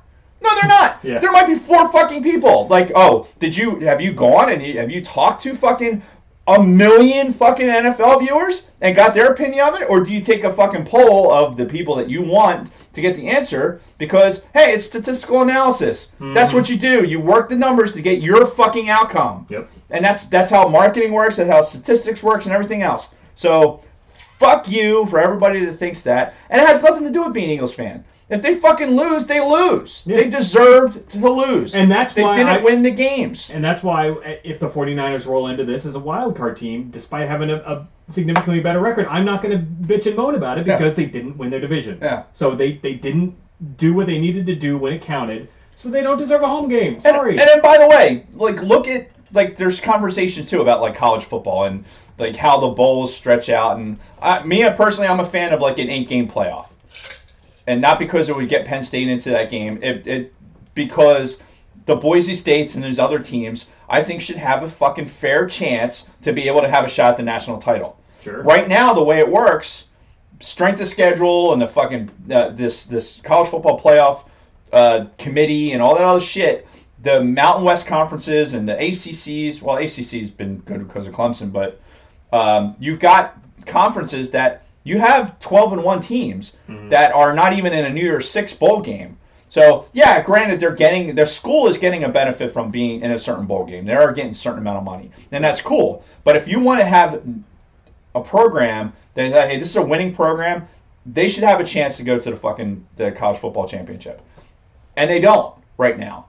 You're seeing the same fucking 6 teams in the fucking college football playoffs every fucking year. The system is broken. It's better than the BCS because there's a human element to it. Sure. But the constant awarding of Alabama with a weak fucking schedule, the constant ranking of Notre Dame who has a fucking bullshit schedule. Right. Like, you talk about Notre Dame is becoming an irrelevant football program.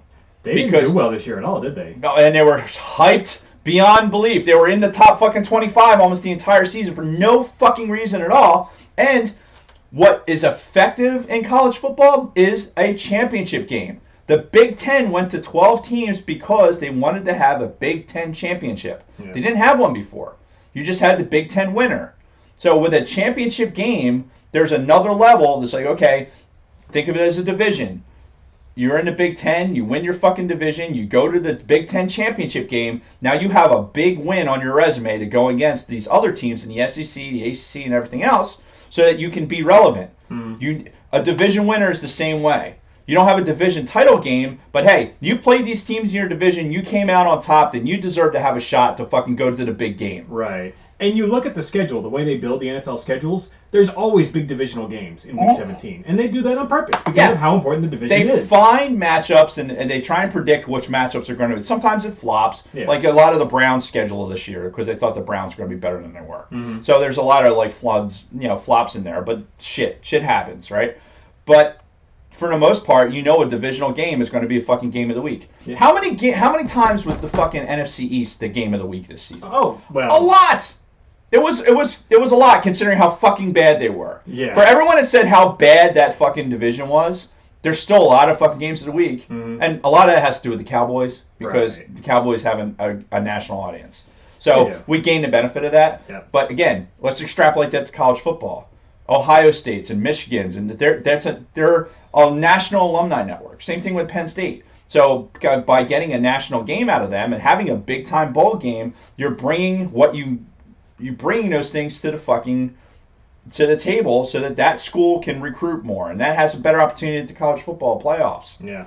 Right now the system is broke where you had 2 games last night with the college LSU fucking annihilated Oklahoma State. Did they? Oh, it was ugly bloodbath. Yeah. So the Bengals' new quarterback is looking pretty good still?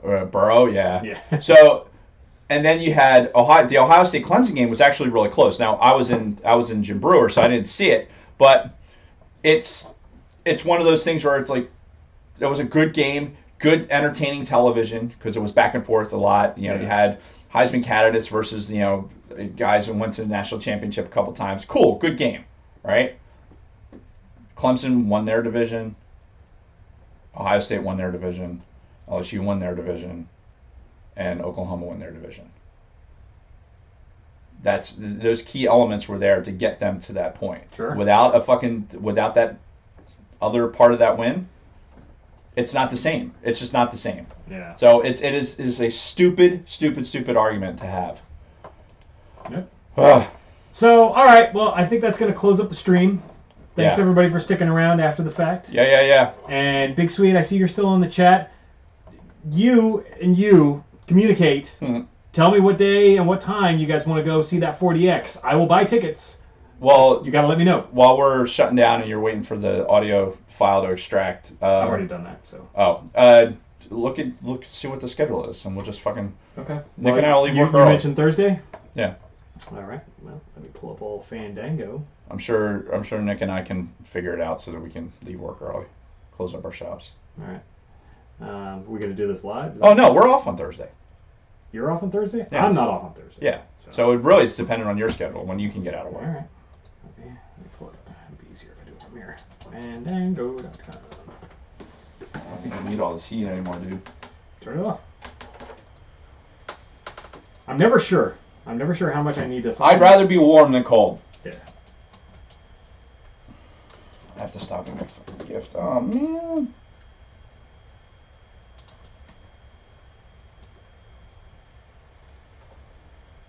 King of Prussia. What the fuck? Why is it not coming up now? I fucking pulled it up a couple.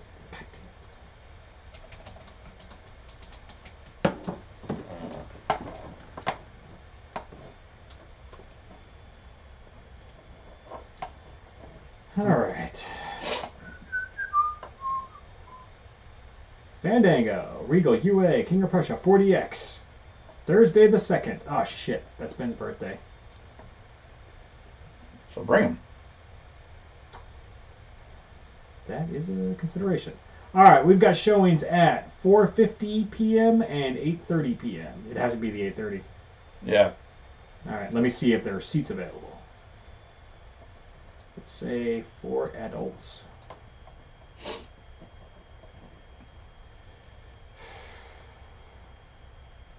So look at this. So these ones are taken. Right. Right, of course, the fucking center ones. There's this third from the back row, or we could do like this one on the slight left. Mm. Or Now, the slight when I right. saw it, I feel like further away is better.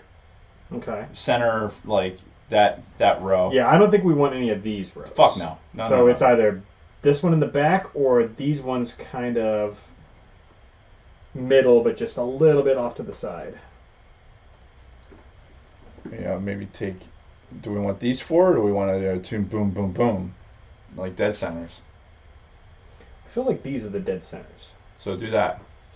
Do those? Yeah, I don't mind being a little bit further back, because I saw in the first one that we saw, I was like, I think I was like 2 rows too close. Yeah. Just because I was like, I wasn't just, it wasn't looking up, but I was turning my head a lot. Mm-hmm. All right. You know, you were there. Yeah. Okay. So if you guys are good with 8:30, I will clear it with the family just because it is Ben's birthday and he might get pissed off if I ditch him. Well, you know, he might want to go, and we can just bring him. Yeah. And Bronco Fitt's birthday's coming up. So, all right. Once I get the okay from the family, I'll go ahead and purchase these then. 8:30 Thursday night. Yep. All right. Do it. Do it. We'll make it happen. Cool. All right. Well, thanks everybody for joining us on the stream. Happy early birthday to Bronco Fett. Yep. And Ben. And Ben. Oh, one last funny sidebar. Okay. So, my son's name is Ben. Right. Right? Ben, the character in Skywalker, is played by Adam Driver. My other son's name is Adam.